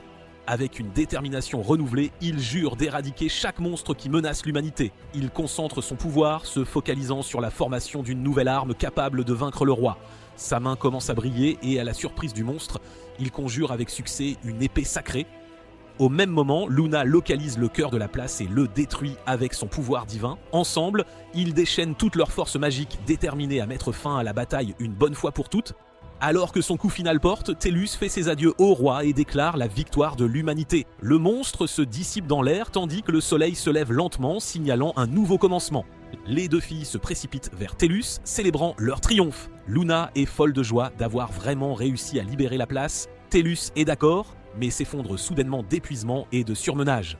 Voyant leurs expressions inquiètes, il les rassure en disant qu'il va bien et n'a perdu ses forces que pour un instant.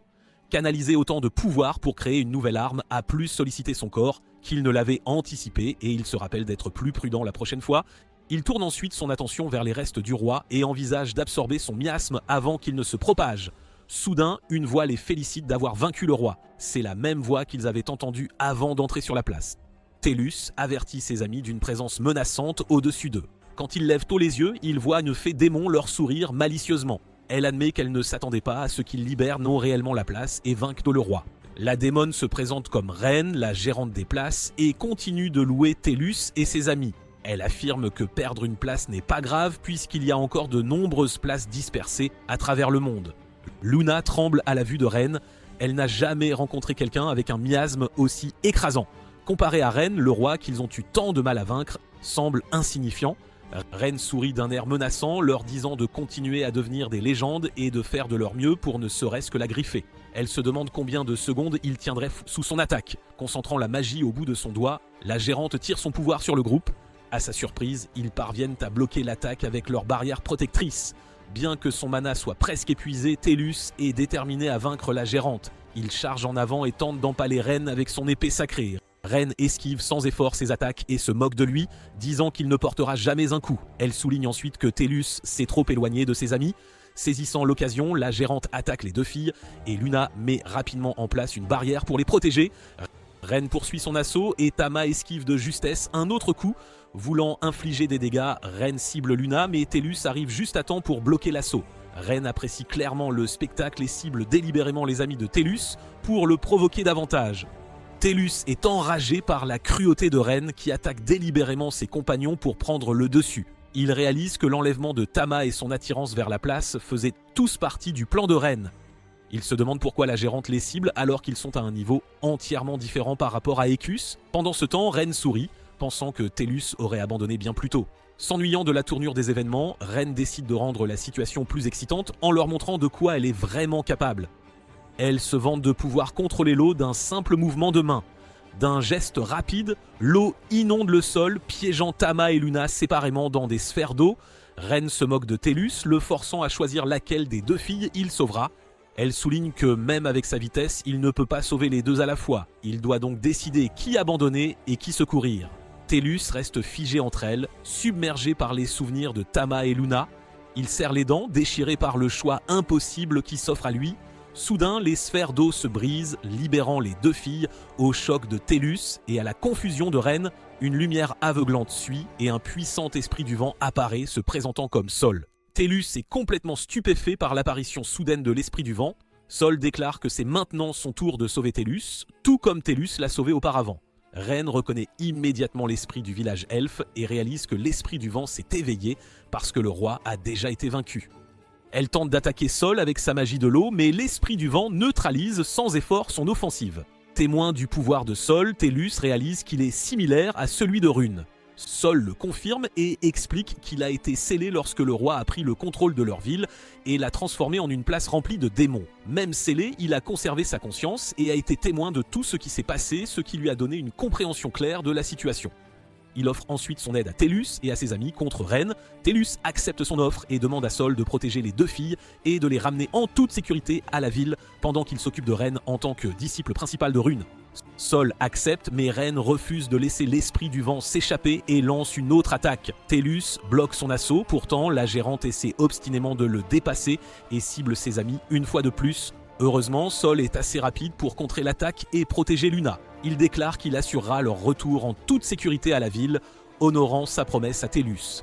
Ren avertit Sol de ne pas être trop confiant et frappe à nouveau avec sa magie de l'eau, mais Sol esquive avec aisance en volant aux côtés de Luna.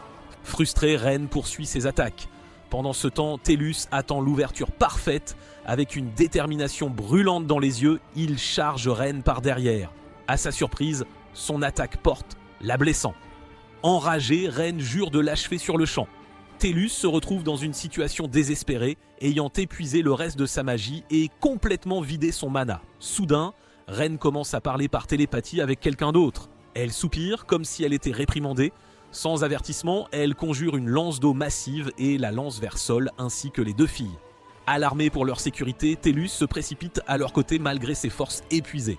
Avec difficulté, il parvient à neutraliser l'attaque. À la surprise générale, Ren commence à battre en retraite, appelée par la voix mystérieuse d'avant. Avant de partir, elle jure qu'elle recroisera le chemin de Tellus et se réjouit de jouer un jeu bien plus palpitant avec lui la prochaine fois. Elle entre dans un portail et disparaît en un instant. Tellus reste debout sur le champ de bataille, complètement épuisé après la confrontation avec Ren. Avec cela, leur survie de la place est enfin confirmée.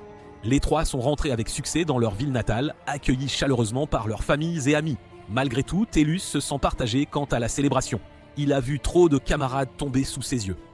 Sol apparaît à ses côtés, comprenant ses sentiments et partageant sa discrète sympathie. Pour alléger son fardeau, Sol suggère de se remémorer le passé, espérant offrir à Tellus un moment de paix. Sol suggère nonchalamment de parler de Rune. Tellus montre son intérêt, admettant qu'il a de nombreuses questions sans réponse, comme la magie du vent et autres. Sol se prépare à expliquer, choisissant de commencer par le cœur du sujet. Il révèle être celui qui a enseigné à Rune, démontrant une magie du vent avancée comme preuve. Tellus réalise que cela fait de Sol le maître de son maître. Sol admet que dans le cas de Rune, son talent dépassait de loin ce qu'il pouvait lui enseigner correctement. Tellus comprend, décrivant Rune comme un génie qui saisissait les concepts instantanément. Un flashback montre Rune enseignant de la magie à Tellus, même quand ses explications n'avaient guère de sens pour lui. Sol admet n'avoir jamais été un vrai professeur, plutôt un ami qu'un mentor. Tellus se souvient du passé de Rune, révélant que sa famille et ses amis furent engloutis par le miasme grandissant. Il explique aussi la nature amicale de sa relation avec Rune. Soudain, Tellus demande si Sol et Rune étaient ensemble depuis l'enfance. L'esprit du vent confirme qu'il connaît Rune depuis qu'elle est toute petite. Se souvenant de leur jeu quotidien, Sol se rappelle avoir volé librement avec Rune dans le ciel grâce à la magie qu'elle avait apprise. Il se souvient de farces inoffensives, même d'avoir taquiné le chef elfe. Sol décrit ses jours comme joyeux, ne s'étant jamais ennuyé. Tellus écoute en silence, sentant le poids de ses souvenirs. Cependant, l'expression de Sol s'assombrit alors que les souvenirs s'arrêtent brusquement. Sol révèle que des monstres ont soudainement attaqué, leur armée s'écrasant dans la forêt sans avertissement. Leur nombre était écrasant, avançant sans relâche. Les elfes furent acculés les uns après les autres, même des guerriers aguerris tombant en un instant. Sol combattit aux côtés des elfes, luttant pour tenir la ligne, mais le miasme sombre se répandit rapidement, engloutissant le champ de bataille. Sol réalisa que quelque chose n'allait pas alors que le miasme s'épaississait anormalement. Une figure terrifiante de Ren émergea, rayonnant une obscurité accablante. Au moment de son apparition, la forêt commença à s'effondrer. La terre fut complètement noyée dans le miasme. Juste avant que tout ne soit perdu, Sol projeta Rune vers la ville Feuille. Bien plus tard, le roi des fées noires scella la catastrophe. Le miasme persistant se dispersa lentement, ne laissant que le silence.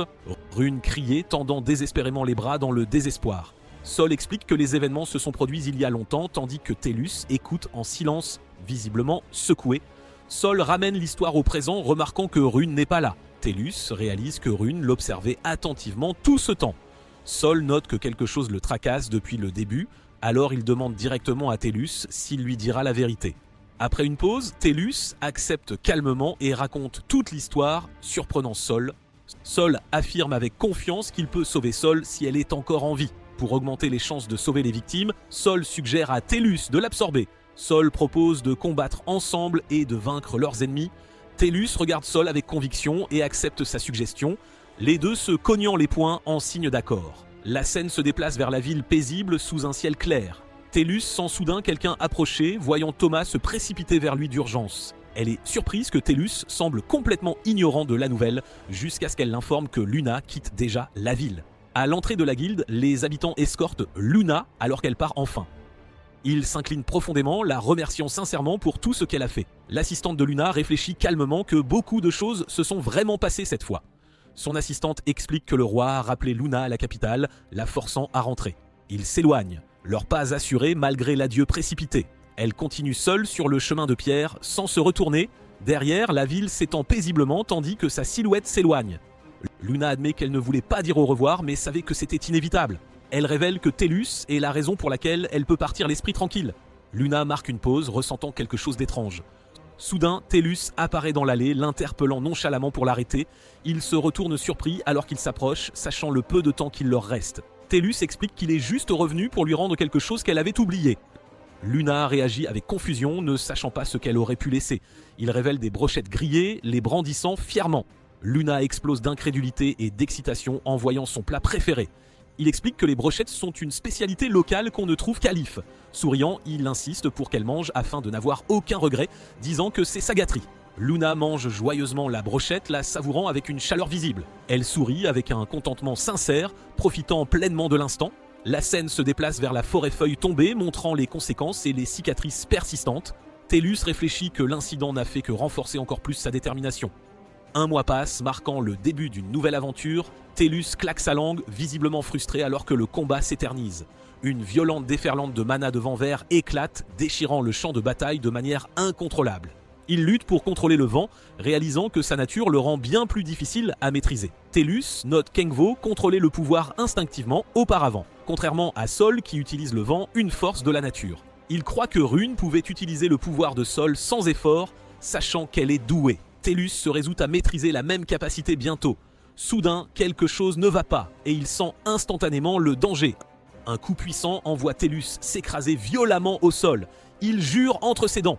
Choqué par l'attaque soudaine, Tellus retrouve son équilibre, fixant l'avant avec une concentration renouvelée. Une étrange silhouette s'élance vers le ciel, se découpant sur le soleil alors que le pouvoir explose vers le haut. Tellus canalise l'énergie bleue, se forçant à retourner au combat. Il s'envole vers le haut, fendant l'air avec une force écrasante. Un impact massif suit alors que le pouvoir entre en collision en plein air. L'homme reconnaît la force de Tellus, comprenant comment le carré a été déverrouillé. Tellus réagit vivement alors qu'une autre présence apparaît soudainement. Ryu, le commandant de l'armée de Seth, se révèle, se tenant avec assurance devant eux. Ryu rit, se moquant de Tellus qui lutte et se retient. Il exhorte avec enthousiasme Tellus à se rendre à la guilde pour qu'il puisse le mettre au courant correctement. À la guilde, Tama réagit avec surprise, incapable de parler. Ryu se présente joyeusement, saluant Tama avec enthousiasme. Elle réalise que Ryu est bien plus formidable qu'elle ne l'avait d'abord pensé. Ryu est révélé comme le commandant qui a surpassé même le chevalier noir Nox. Elle se souvient avoir vaincu le carré et sauvé Leaf, libérant Tellus de son cauchemar. Malgré son sourire, elle note que Ryu porte un fardeau immense et indicible. Contrairement au roi ou aux calamités, Ryu irradie l'aura d'un guerrier né. Il se tient aux côtés de Tellus, incitant Tama à les reconnaître comme les humains les plus forts en vie. Soudain, Ryu change de sujet pour parler de la libération du carré et de la déclaration officielle qui l'entoure. Il convoque Tama et Tellus, leur ordonnant de venir à la capitale royale. Un dirigeable massif descend du ciel, signalant leur départ. Volant pour la première fois, Tama s'émerveille alors que la ville rapetisse sous eux. Ils arrivent, atterrissant en douceur à la capitale royale. La capitale apparaît, grandiose et écrasante par son échelle. Tama et Tellus sont clairement émerveillés, peinant à décrire la splendeur de la ville. Les citoyens se déplacent librement, la ville est pleine d'activités. Ryu les interpelle, les guidant avec confiance. La guilde principale domine l'horizon, énorme et majestueuse. Ryu leur accorde du temps pour explorer avant le début des procédures formelles. Pendant ce temps, un morceau de papier repose sur la table. Ryu explique que tout a commencé lorsque des monstres ont envahi Leaf après l'éveil de Tellus. La peur du maire a permis à la crise de dégénérer. 22 personnes ont été kidnappées, dont Tama, tandis que 17 ont survécu. Ryu dit à Tellus de ne pas se déprimer et le félicite d'avoir sauvé 5 civils du carré. Tellus hoche simplement la tête, acquiesçant à ses remarques. Ryu déplace la discussion sur ce qui s'est passé après l'infiltration du carré, mentionnant les monstres de type insectes. Tellus partage qu'ils ont rencontré des fourmis, des mille-pattes et des monstres de type scarabée d'une intelligence alarmante qu'il a pris pour le roi. Tama partage que des monstres parasites étaient également présents, compliquant la menace. Ryu note que le carré fonctionnait comme une fourmilière, produisant des monstres sans fin. Tellus claque soudain la table et révèle que la zone était autrefois le village d'elfes joueurs, maintenant complètement calciné. Il ajoute que de nombreux elfes ont succombé au miasme, se perdant et se transformant en monstres. Ryu admet que c'est une histoire douloureuse, notant que du point de vue des monstres, ils essayaient simplement d'augmenter leur nombre. Tellus clarifie que le roi auquel il faisait référence était celui qui contrôlait tout de l'intérieur. La plupart des êtres transformés étaient des monstres de type insecte et même sentir ce corps a fait réagir le corps de Tama. Pour ce soi-disant roi, Ryu note que toutes les personnes impliquées n'étaient rien de plus que des pions jetables. Tellus est d'accord avec lui alors que le poids de la vérité s'installe. Il identifie le vrai coupable comme la Fée Noire, réalisant qu'elle était derrière toutes les calamités qu'ils avaient affrontées. Il se souvient avoir entendu la même voix au-delà de la porte quand il a été secouru pour la première fois. Il ajoute que si la Fée Noire a tout orchestré, alors c'est un ennemi vraiment terrifiant. Tellus se résout à tuer la Fée Noire, révélant qu'il était déjà curieux à son sujet auparavant. Il explique que Sol l'a sauvé alors qu'il était au bord de la mort. Avec un sourire confiant, Tellus promet que la prochaine fois, il abattra définitivement l'ennemi. Ryu accepte sa résolution, reconnaissant sa détermination. Le rapport étant conclu, il termine officiellement la déclaration et félicite Tellus pour ses efforts. Tellus se prépare à partir après un court repos, pensant que l'affaire est réglée. Cependant, Ryu admet nonchalamment que la déclaration n'était que pour la forme, irritant Tellus. Il l'appelle par son nom et change le ton de la conversation, informant Tellus qu'il participera au tournoi de sélection des chevaliers. Tellus demande ce qu'est ce tournoi, incitant Ryu à expliquer que c'est une compétition entre pièces et qu'il faut une permission juste pour y entrer. Il explique que l'union des pièces n'a normalement pas besoin d'entrer dans le carré et nécessite une permission spéciale. Ryu spécule que cela est lié au jugement du maître précédent, ajoutant que les autorités supérieures examinent la situation avec une incertitude visible. Tellus réalise que cela signifie qu'il doit simplement être officiellement choisi. Ryu marque une pause, réfléchissant attentivement avant de continuer. Il révèle que le tournoi est une bataille où les pièces d'affrontent de front des menaces monstrueuses. Les vainqueurs sont reconnus comme des chevaliers qui protègent les purificateurs et l'autorisation est accordée pour la participation à l'opération de libération du carré. Ryu note que même la production d'une carapace portable nécessite toujours une approbation. Tellus accepte l'explication, reconnaissant que c'est ainsi que le système fonctionne. Ryu réagit avec soulagement, reconnaissant que Tellus est à bord. À partir de là, il présente la décision comme une faveur personnelle. Il confirme également que les pièces choisies peuvent combattre directement à l'intérieur du carré. Ryu explique que seuls ceux qui ont combattu dans le carré et survécu en comprennent vraiment le danger. Il révèle ensuite que seulement 4 personnes en sont revenues vivantes, décrivant l'expérience comme un avantage inestimable. Il déclare que Tellus et Tama sont identifiés comme des survivants, revenant en tant que pièce, tandis que Luna revient en tant que purificatrice. Tellus assimile silencieusement ce que cela signifie vraiment. Ryu confirme enfin son plan de créer la force spéciale de libération du carré, déclarant qu'il veut tout construire de ses propres mains. Il critique ceux qui se cachent derrière des postes sûrs et des CV polis. Pendant ce temps, l'arène est prête, silencieuse avant que le chaos ne commence. Un seul pas en avant signale le début de ce qui va arriver. Une prise tendue se resserre alors que quelqu'un se prépare. Les concurrents traversent la porte vers le sol de l'arène. Tellus, les bras croisés, observe tout se dérouler. Le stade massif éclate alors que la recherche des sauveurs de l'humanité commence, tandis que les hôtes annoncent l'arrivée des meilleurs prétendants du tournoi, Gutch. Le géant déchaîné est présenté comme une force brutale de la région de l'Ouest. Un flamboyant guerrier oriental apparaît, nommé Mark, affichant un extérieur impassible. Tellus est présenté comme une recrue avec un nombre anormal de monstres tués. Mine, une petite sorcière, est révélée, tristement célèbre pour chasser des proies inimaginables. Le dernier prétendant s'avance, rayonnant une pression écrasante. Reed fait son entrée, attirant immédiatement l'attention. Tama est stupéfait alors qu'il note ses exploits et sa lame légendaire, le qualifiant de véritable prodige. Les fans crient de manière incontrôlable, complètement submergés par sa présence. Reed les salue nonchalamment, se prélassant dans l'admiration.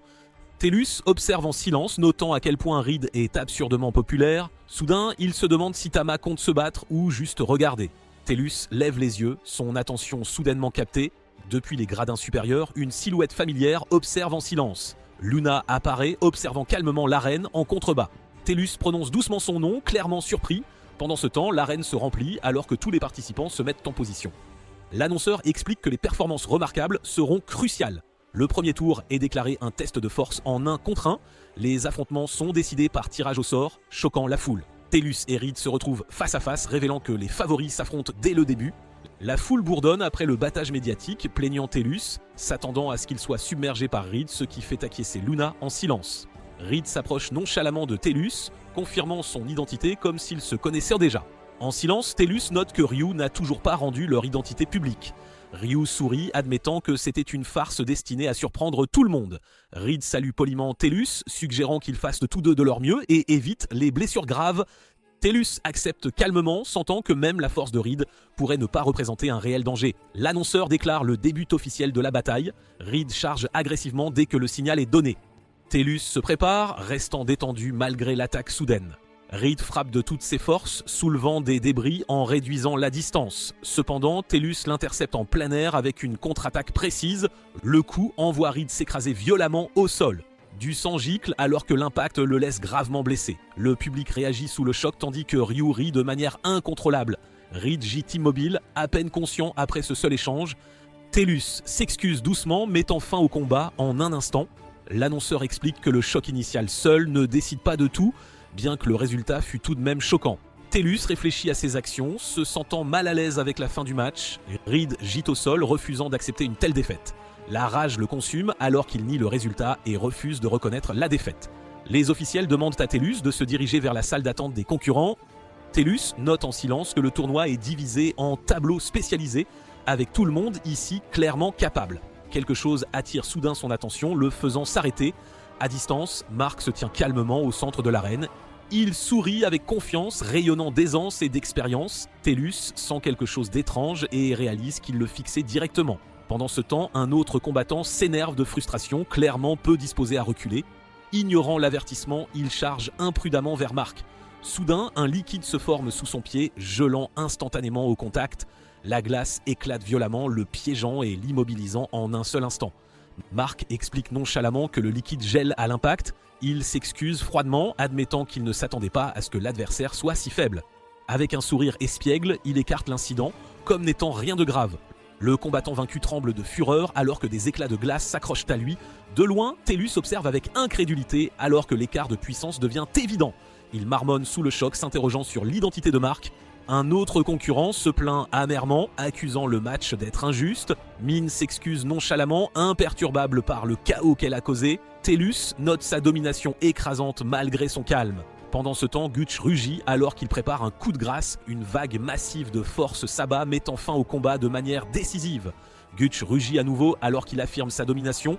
Tellus reconnaît le mouvement comme de la force brute déguisée en simplicité.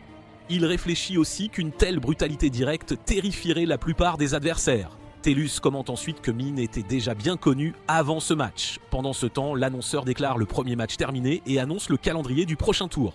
Tellus réalise qu'un autre match en 1 contre 1 approche et se résout à être plus prudent. Mark s'approche soudain de lui, s'adressant nonchalamment à Tellus par son nom. Il reconnaît Mark comme le même samouraï irritant de tout à l'heure. Il se présente avec confiance et tend une main, désireux d'un duel. Tellus hésite, déjà épuisé par son énergie écrasante. Malgré son hésitation, Tellus accepte la poignée de main. Mark se penche, avertissant Tellus de la corruption parmi les chevaliers de rang supérieur. Il insinue que la tricherie est courante et qu'il a attiré pas mal d'attention au premier tour, insistant sur le fait qu'il veut un combat loyal en 1 contre 1. Avec un signe de la main joyeux, Mark souhaite bonne chance à Tellus et s'éloigne. Il le regarde partir, concluant que malgré tout, il semble être une bonne personne. Pendant ce temps, les préparatifs pour le deuxième tour sont terminés alors que les concurrents sont rappelés. Tellus se ressaisit, décidant de tout donner quel que soit le résultat. L'arène se remplit de bruit alors que le deuxième tirage au sort se termine. Tellus serre sa main bandée, sentant que la bataille à venir sera différente. Des pas de femmes résonnent nettement sur le sol de l'arène. Tellus se tourne pour voir son prochain adversaire. Min s'approchait de l'autre côté du terrain. Il se souvient qu'elle est la combattante qui a gagné le premier tour sans effort. Min se déclare avec confiance son adversaire, souriant avec excitation. Tellus s'avoue qu'il a peur, reconnaissant à quel point elle est dangereuse. L'annonceur signale le début du match du deuxième tour, alors que les deux combattants prennent position. TELUS se rappelle qu'il ne la sous-estime pas, mais qu'il doit être encore plus prudent qu'au premier tour. Un sentiment de danger soudain se propage dans l'arène, le rendant instinctivement tendu.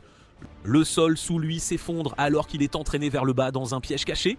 Le choc le frappe en pleine chute alors qu'il réalise qu'il n'a jamais vu l'attaque venir. Elle demande calmement s'il avait jamais prévu de la combattre directement. Elle s'excuse nonchalamment, révélant qu'elle est en fait une pacifiste. Min explique qu'elle préfère mettre fin aux choses avant même que le combat ne commence en posant des pièges. TELUS s'enfonce plus profondément alors que le piège s'active, le laissant incapable de réagir. Elle lui fait un signe de la main joyeux, clairement satisfaite du résultat. La terre se referme au-dessus de lui, l'enterrant complètement au fond du piège. L'annonceur annonce avec confiance un nouveau rebondissement après avoir vaincu TELUS sans effort. Une fosse massive s'ouvre soudainement sous l'arène et TELUS disparaît sans avertissement. Il s'accroche à peine au mur qui s'effondre, stupéfait par le piège. Il réalise que Min avait caché son mana sous ses pieds et admet qu'il a été négligent. Reconnaissant sa force, il juge qu'elle pourrait être à sa hauteur. TELUS se stabilise et analyse ses techniques, notant leur précision. Il décide de contre-attaquer avant même que le vrai combat ne commence. Utilisant un mouvement explosif, il se propulse hors de la fosse. La foule éclate alors que TELUS revient du piège sans fond. Min plisse les yeux, reconnaissant sa force comme excessive. TELUS atterrit proprement, reprenant le contrôle du champ de bataille. Il remercie Min, admettant que son piège lui a ouvert les yeux.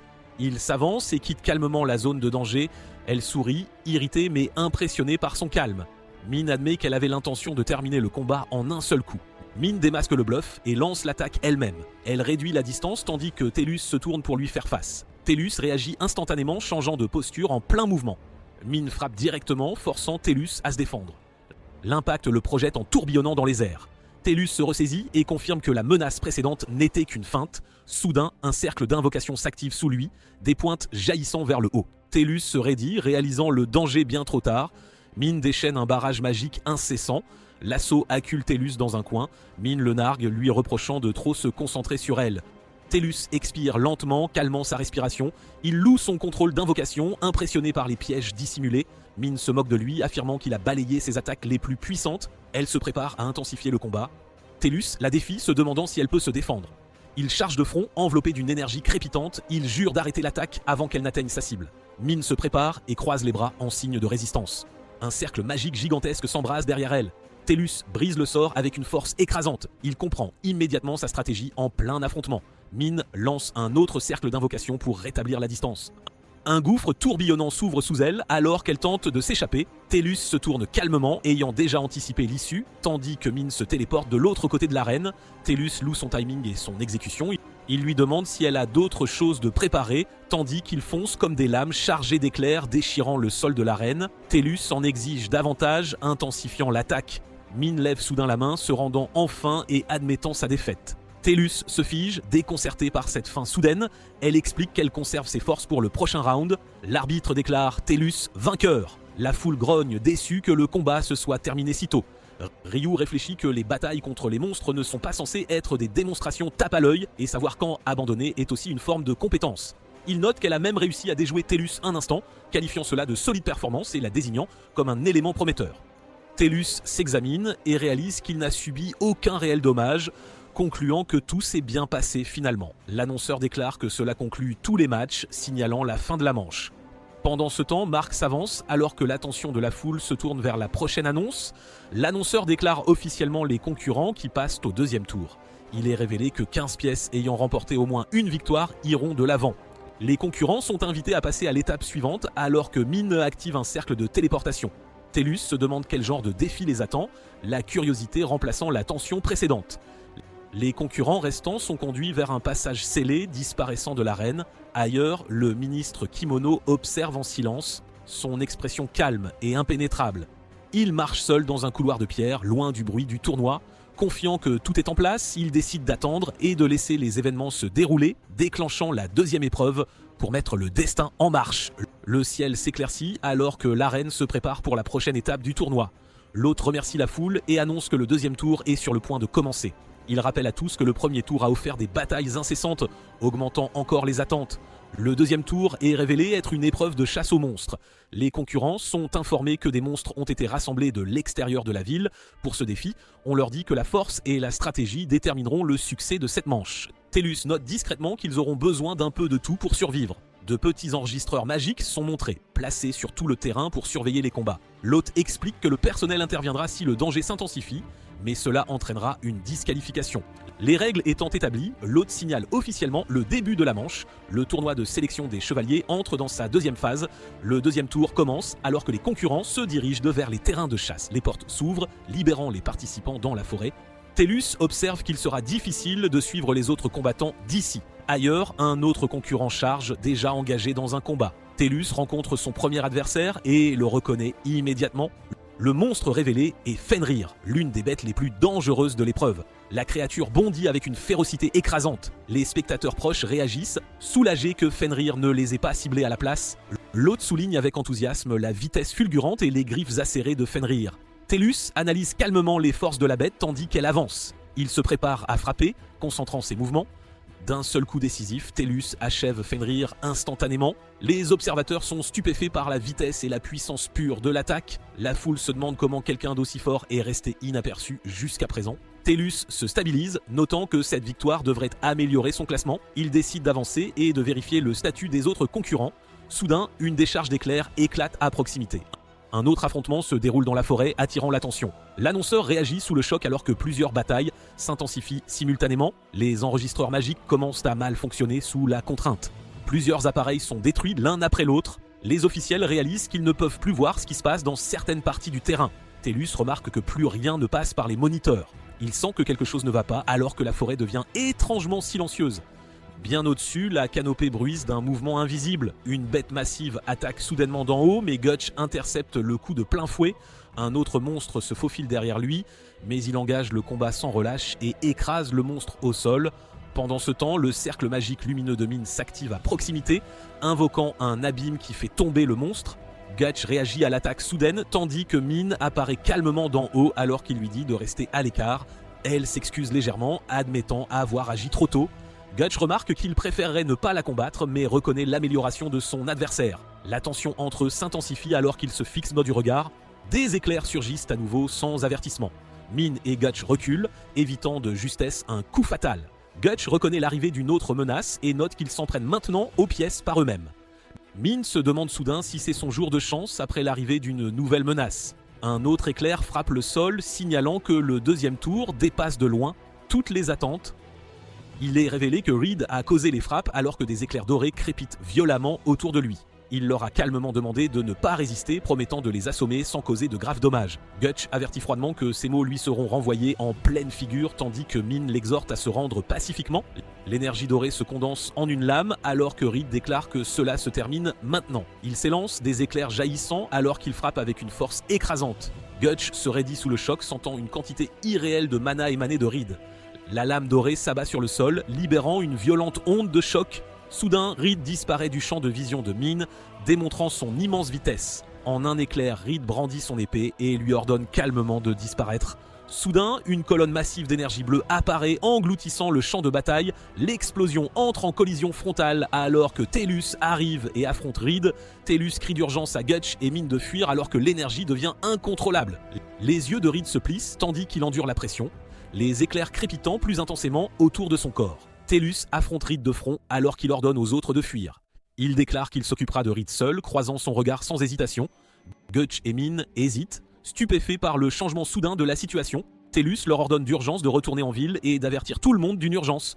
Les deux restent stupéfaits, encore visiblement secoués. Des éclairs jaillissent alors que le duel s'intensifie, secouant le sol de la forêt. Tellus s'interroge sur la nécessité d'une telle force écrasante pour éliminer des rivaux. Reed ne répond que par le silence, son expression vide et résolue. Tellus sent un changement, réalisant que son adversaire n'est plus du tout le même. Il reconnaît le regard troublant de quelqu'un poussé par quelque chose au-delà de la raison. La foudre se condense au-dessus de Reed alors que le pouvoir s'accumule rapidement. Tellus évite de justesse le coup descendant, sentant la pression l'effleurer. Une explosion massive d'éclairs s'écrase au sol, déchirant la forêt. Fumée et débris se répandent, tandis que Reed se tient intact à distance. Ses yeux s'aiguisent, se fixant sur Tellus avec une intention renouvelée. Tellus contre-attaque avec une décharge d'énergie bleue, créant de l'espace entre eux. Reed recule légèrement, irrité par cette interruption. Des lames d'éclair entrent en collision avec les mouvements de Tellus, alors que tous deux repoussent leurs limites. Il réalise que son adversaire est encore plus rapide que lors de leur première rencontre. Reed a également du mal à porter un coup décisif malgré sa vitesse.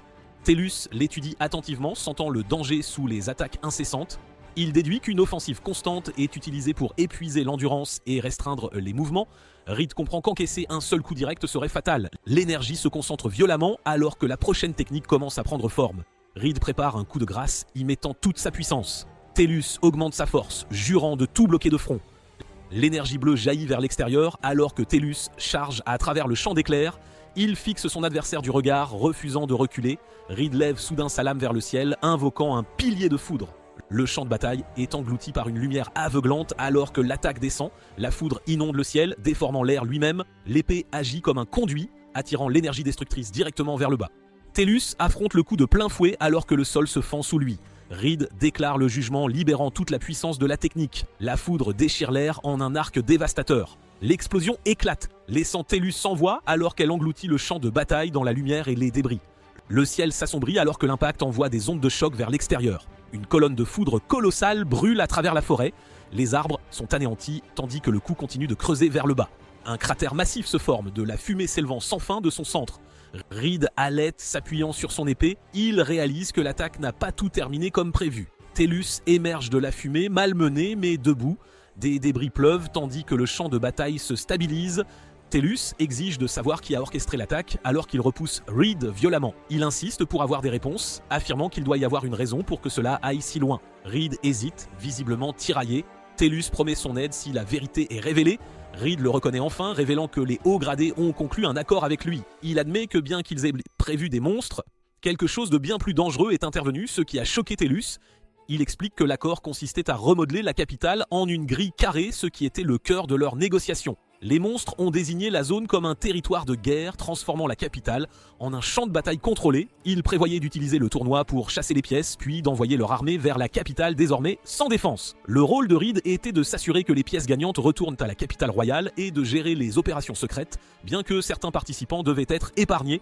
Il admet que les monstres ont pris sa sœur en otage, ne lui laissant d'autre choix que de coopérer. Tellus exprime son choc après avoir réalisé quel monstre avait proposé l'accord à Reed, son œil s'écarquillant d'incrédulité. Il serre les dents, la colère montant à mesure que la vérité s'impose. Soudain, des pas précipités résonnent sur le sol. Gutch et Min chargent, se plaignant que la conspiration est bien plus profonde que prévu. Pendant ce temps, Mark se retourne au son derrière lui, surpris par une présence inattendue. Il l'interpelle nonchalamment, demandant ce qui se passe. Min leur dit d'urgence de retourner en ville alors qu'elle révèle la vérité à tous. Tous trois se figent sous le choc alors que la situation s'intensifie soudainement. Une aura distordue et menaçante apparaît devant eux, signalant l'approche de quelque chose de dangereux. Des silhouettes sombres commencent à émerger au loin, leur forme à peine visible. Les monstres se manifestent pleinement, leur présence confirmant que la véritable menace est enfin arrivée. La forêt est silencieuse, le chemin devant eux semblant vide et intact. Quelque chose fend l'air à grande vitesse, brisant le calme en un instant. L'attaque projette Min directement contre un arbre, l'impact craquant l'écorce et secouant le sol.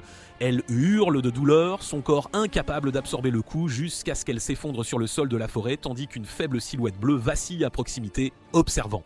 Une créature grande et masquée se révèle entièrement, son corps enveloppé d'une énergie bleue et froide. Min serre les dents, réalisant que l'attaquant essaie clairement de les séparer délibérément. Pendant ce temps, Mark tient bon alors qu'un monstre à aura rouge apparaît devant lui, bloquant le chemin. Il sourit malgré son état blessé, perturbé par les tactiques tordues de l'ennemi. De l'autre côté, Gutch se tourne vers une silhouette verte lumineuse au loin, sentant une autre menace se rapprocher. Son expression se crispe alors qu'il peine à accepter qu'un tel monstre puisse même exister. À distance, Tellus et Reed restent sur le champ de bataille, leurs armes tombées entre eux. Tellus lève les yeux d'un air sombre, réalisant que le chaos qui se déroulait était orchestré depuis le début. Bien au-dessus, la silhouette de Ren dérive silencieusement dans le ciel. La fée noire apparaît à nouveau, souriant calmement, alors qu'elle confirme que cette issue était inévitable. L'obscurité s'approche alors que Ren promet qu'ils se reverront très bientôt. Tellus réplique avec colère, lançant une insulte alors qu'elle se détourne. Ren sourit, se demandant si les autres ont déjà commencé leurs propres épreuves. L'énergie bleue jaillit le long du bras de Tellus alors qu'il se prépare à frapper, refusant de la laisser s'échapper. Ren rit légèrement, révélant qu'elle a apporté un petit cadeau spécial. Tellus réagit sous le choc alors que Ren souligne qu'elle a suivi la localisation d'Equus. Ren admet nonchalamment qu'elle a amené de l'aide supplémentaire, anticipant la résistance. Des nuages sombres s'agitent alors qu'une énergie distordue se rassemble, déformant les environs. Une présence massive commence à descendre, sa forme à peine contenue dans le vide tortueux. Les yeux de Tellus s'écarquillent alors qu'il réalise que le danger dépasse de loin toutes les attentes. Une épaisse fumée roule sur le champ de bataille, affichant une vision déformée de Rune. À travers la brume, elle se tient calmement, son apparence étrangement sereine au milieu du chaos. Une scène violente montre le monstre blessant Rune lors d'une rencontre précédente. Ren signale d'un air moqueur l'apparition de son cadeau, invoquant une entité sinistre, rayonnant une puissance écrasante qui est implicitement Rune sous une forme corrompue. Ren observe avec amusement, intrigué par la réaction de Tellus. Un torrent d'énergie bleue éclate, projeté vers le haut avec une force destructrice. Tellus hurle de fureur alors qu'il charge, refusant d'être submergé. L'explosion traverse le ciel, déchirant l'air vers sa cible. L'énergie verte jaillit soudainement en réponse, entrant violemment en collision avec l'attaque entrante. L'affrontement détonne, envoyant des ondes de choc se propager sur le champ de bataille. D'en haut, Ren observe le chaos, ravie que les événements deviennent incontrôlables. Elle remarque que la situation est désormais scellée, forçant tous les acteurs à jouer le jeu. Les trois monstres masqués émergent, déclarant qu'un démon de calamité est nécessaire pour la suite. Ren explique que la créature pourrait ne pas correspondre au plan initial, mais qu'elle suffira. Avec un sourire, elle note que de nouvelles arènes seront forgées pour remplacer ce qui a été perdu. La scène se déplace vers le stade massif, rempli de spectateurs inconscients de la menace imminente. Les gens commencent à remarquer que quelque chose ne va pas alors que la tension se propage dans la foule. Ryu sent soudainement le danger, réalisant que la panique pourrait éclater à tout moment et décide qu'il est peut-être temps pour lui d'intervenir. Soudain, quelque chose attire son attention. Ses yeux parcourent les couloirs de pierre tandis que des alarmes résonnent faiblement. Le ministre Komono se révèle et marmonne que les choses étaient censées être sous contrôle. Ryu s'approche et interroge le ministre. Komono panique, reconnaissant que Ryu vient de l'entendre. Il crie de peur alors qu'il est soudainement saisi, tandis que Ryu exige de savoir ce qui se passe réellement. Des fissures sombres se propagent dans le ciel, au-dessus de l'arène, alors que quelque chose de massif se fraye un chemin. Ryu agrippe l'officiel tremblant tandis qu'il observe le ciel. Une masse tourbillonnante d'énergie corrompue s'ouvre en plein air. De la distorsion, des bêtes monstrueuses jaillissent, rugissant en descendant. Ryu recule d'incrédulité, réalisant que ce n'est pas une illusion. Ren annonce calmement que des milliers de monstres sont arrivés. Elle sourit en accueillant les humains au véritable commencement. Dans les rues de la capitale, les civils sont confrontés à des monstres qui avancent. Plusieurs pièces serrent à les dents, se préparant au combat.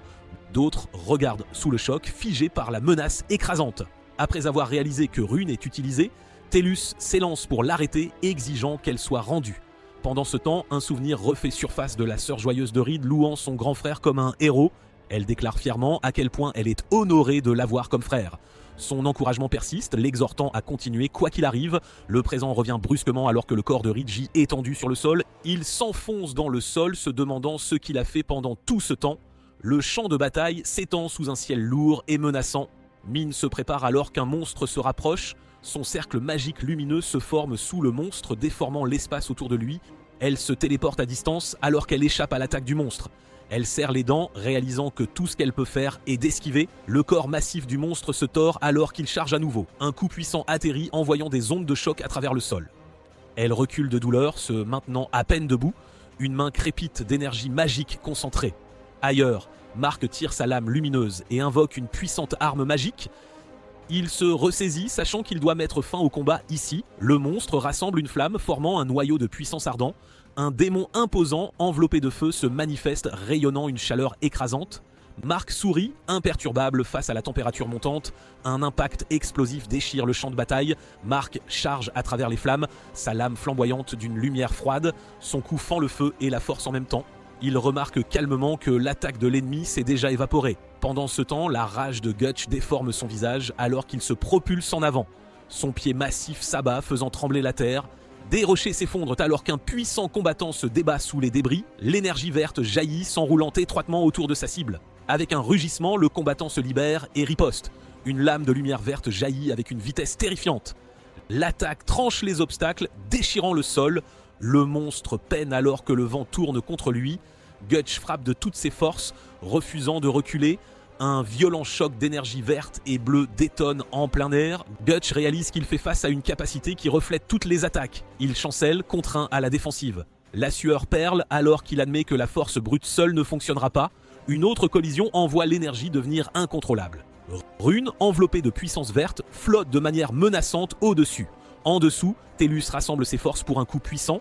La lame s'écrase sur elle dans une explosion aveuglante. Les conséquences révèlent des corps projetés sur le champ de bataille.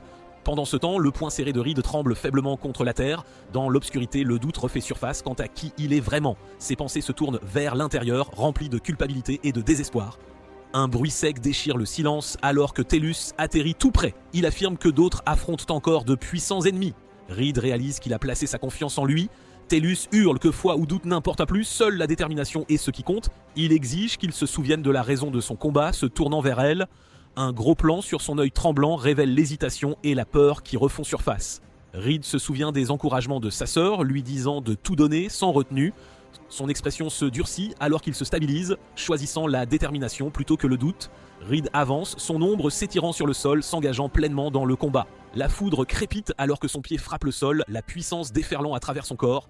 Serrant les dents, il dépasse la douleur et accélère. Son mouvement se floute, laissant des traînées alors qu'il charge à toute vitesse. De l'autre côté, Min réagit sous le choc, réalisant qu'il est bien plus rapide et implacable que prévu. Elle étend son cercle magique, tentant de piéger l'adversaire dans sa portée. Le monstre à la peau bleue reste impassible, sa présence toujours écrasante. La confusion traverse son visage alors qu'elle peine à suivre ses mouvements. Le monstre disparaît et réapparaît, déchirant l'espace à une vitesse terrifiante. Elle panique, choquée qu'il se soit retenu tout ce temps. Reprenant ses esprits, elle remarque une brève faille dans son schéma d'attaque. Le monstre bondit à nouveau, réduisant la distance instantanément. Elle lève sa magie défensivement alors que la pression monte. Ses yeux se plissent alors qu'elle décide de riposter au lieu de battre en retraite. Soudain, la foudre éclate violemment alors que les deux forces s'entrechoquent de plein fouet. Reed traverse l'impact, l'électricité et la force déchirant le champ de bataille. Des renforts arrivent alors que Mind crie son nom tandis qu'il bondit dans le combat. S'excusant d'avoir échoué, Reed se ressaisit et jure de tout changer. Reed reprend de l'élan, déclarant que le combat change de direction ici. Mind réplique sèchement et lui dit de ne pas lui donner d'ordre. Reed s'élance vers le haut, s'écrasant avec force. Il sent sa puissance magique revenir et se stabilise. Il ordonne un regroupement, prévoyant d'attirer l'attention de l'ennemi. Mind demande s'il va se servir de lui-même comme appât. Il se résout à affronter le jugement en tant qu'humain lui-même. Reed puise dans sa détermination, refusant de mourir des mains d'un monstre. Min accepte le plan, faisant confiance à son jugement. Elle invoque ses cercles magiques, préparant son mouvement. Une créature monstrueuse jaillit sous l'effet de l'invocation. Le sol se brise alors que la créature atterrit avec une force écrasante. Reed affronte de plein fouet le combattant bleu au milieu des étincelles. Il peine à arrêter l'élan écrasant de l'ennemi, pressant le monstre sans relâche. L'énergie violette détonne alors que magie et acier s'entrechoquent. Le nom Murasame est invoqué alors que le pouvoir se rassemble. Mark se tient confiant, épée tirée et aura gelant l'air ambiant. Il déclare calmement qu'il est temps pour l'ennemi de geler complètement. Un démon drapé de feu répond, brûlant avec plus d'intensité. Les flammes éclatent violemment alors que le démon s'élance. Mark réagit sous le choc alors que le feu atteint sa lame. Il réalise que la chaleur monte bien au-delà de toute attente. L'épée commence à fondre sous la température intense, transformant le champ de bataille en un véritable enfer. Mark jure, reconnaissant la montée en puissance de l'ennemi. Le feu se propage de manière incontrôlable, calcinant la forêt environnante. Il note que les flammes ordinaires ne peuvent pas le blesser, mais celles-ci sont différentes. Les flammes du démon deviennent plus denses et plus létales. Mark sent le feu commencer à s'estomper. Mark fixe l'horizon, tenant à peine debout au milieu de la brume de chaleur. Un immense vortex de feu se forme, tourbillonnant violemment. Le vortex se comprime en un noyau ardent. L'explosion engloutit tout le champ. Mark sourit, croyant qu'il en a fini. Une frappe descendante soudaine transperce les flammes. Le feu jaillit à nouveau, prouvant que l'ennemi a survécu. Mark est repoussé par la nouvelle explosion. Le sigil magique lumineux de Mind s'active sous ses pieds. Il bat en retraite instantanément, déclarant qu'il s'en va. Le démon reste immobile, malmené mais conscient. Pendant ce temps, le cercle magique descend, projetant Mark au sol. Une explosion finale éclate au loin. Mark regarde incrédule, réalisant qu'il a survécu. Min interrompt brusquement, demandant la prochaine action. Pendant ce temps, la fumée se dissipe au-dessus de la ligne d'arbres, alors que le champ de bataille se tait. Gutch se débat, incapable d'Udiatal de bouger à cause d'un mur solide. Il réalise que des barrières l'entourent complètement. Les murs se referment de tous les côtés, le piégeant entièrement. Il panique alors que l'arène scellée se resserre. Gutch grogne de rage alors que la pression se referme sur lui. Il réalise que la barrière essaie de l'écraser vivant. Il tente de résister avec sa force brute mais commence à peiner. Un pilier de force vert descend mais le cercle magique de Mind commence à l'emporter, l'aidant à s'échapper tandis que le monstre regarde incrédule. Mind parvient à emporter Gutch à temps alors qu'il s'effondre au sol. Elle confirme que le chemin vers la ville est maintenant ouvert. Le démon rouge bondit en avant, refusant de battre en retraite. Les autres démons apparaissent, encerclant le groupe. Ils réalisent que la menace des monstres n'est pas entièrement terminée. Reed s'excuse intérieurement d'avoir laissé la situation dégénérer. Mind sourit, reconnaissant le danger tout en restant calme. Ils se regroupent instantanément, formant un avantage numérique. Reed note qu'ils sont maintenant plus nombreux que les ennemis. Les trois figures démoniaques s'élancent simultanément, tandis que Reed crie pour une contre-attaque, se préparant à prendre les devants. Les combattants se retrouvent face à face avec les démons. La configuration du champ de bataille devient claire alors que les deux camps se font face. Les figures démoniaques se dispersent, se positionnant délibérément. Mark remarque la pression écrasante qu'il dégage. Gutch l'avertit de ne pas laisser cette présence obscurcir son jugement. Un sourire apparaît alors que l'excitation commence à monter. Reed rappelle soudainement que le travail d'équipe est la clé pour gagner ce combat. Il observe les mouvements de l'ennemi et révèle des attaques coordonnées destinées à les submerger. Réalisant le danger, le groupe se prépare. Une vague massive de feu éclate, engloutissant le champ de bataille. Mark note que la chaleur s'intensifie à un niveau extrême, menaçant sa magie défensive. Min lève la main, contre-attaquant avec une précision contrôlée. Un brasier tourbillonnant s'étend, entrant en collision avec des barrières magiques, mais un cercle magique se forme et comprime les flammes en une attaque concentrée. L'un des démons avance, mais Mind note que cela n'a pas d'importance tant que son coup ne les atteint pas. Elle lève la main, invoquant un autre cercle magique. Le feu et la magie s'entremêlent en spirale alors que les attaques s'entrechoquent violemment. Une barrière transparente bloque l'explosion à la dernière seconde. Gutch réalise que la défense de l'ennemi est plus forte que prévu. Mind ajuste calmement sa stratégie sans hésitation. Son portail magique s'ouvre alors qu'il libère l'attaque du monstre. Elle confirme que le plan fonctionne alors que la barrière tient bon. Les flammes jaillissent à nouveau, forçant un démon à battre en retraite. Un ennemi subit des dégâts visibles, chancelant sous l'assaut. Un sourire confiant apparaît sur le visage de Mark alors que l'avantage devient évident. Pendant ce temps, le second démon charge avec une vitesse explosive. Une frappe basée sur la vitesse atterrit, secouant le champ de bataille. Reed déclare qu'il a déjà neutralisé leur avantage de vitesse. Le démon bleu tente de percer avec une force brute. Le geste calme de Mark scelle la voie d'évasion, invoquant une énergie glaciale, immobilisant le démon. Min annonce qu'elle compte sur ses alliés. Un coup puissant s'abat d'en haut. Une entaille précise transperce la défense du démon. Le démon bleu s'effondre, sa forme se déstabilisant. L'équipe se regroupe alors qu'un ennemi est vaincu. Le choc se répand alors qu'il réalise que le second démon est tombé. Un seul ennemi reste attirant l'attention de Mark. Un gros plan révèle la tension montante du dernier adversaire. Une aura rouge sombre s'embrase violemment autour de lui. Le démon commence à rassembler de la puissance au lieu de battre en retraite. L'énergie se condense autour du corps du démon, déformant l'air. Il s'élance avec un élan écrasant. Son corps entrant en collision en succession rapide. Une aura rouge massive engloutit complètement le démon. Le champ de bataille se tait alors que sa forme transformée est révélée. Le groupe recule alors que la nature grotesque de la créature est révélée, sa présence rayonnant une fin cannibale.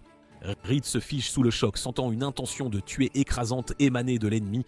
Réalisant le danger trop tard, il crie un avertissement alors que la situation dégénère. Le corps du démon gonfle d'énergie cramoisie, ses muscles se contractant alors que la puissance déferle violemment.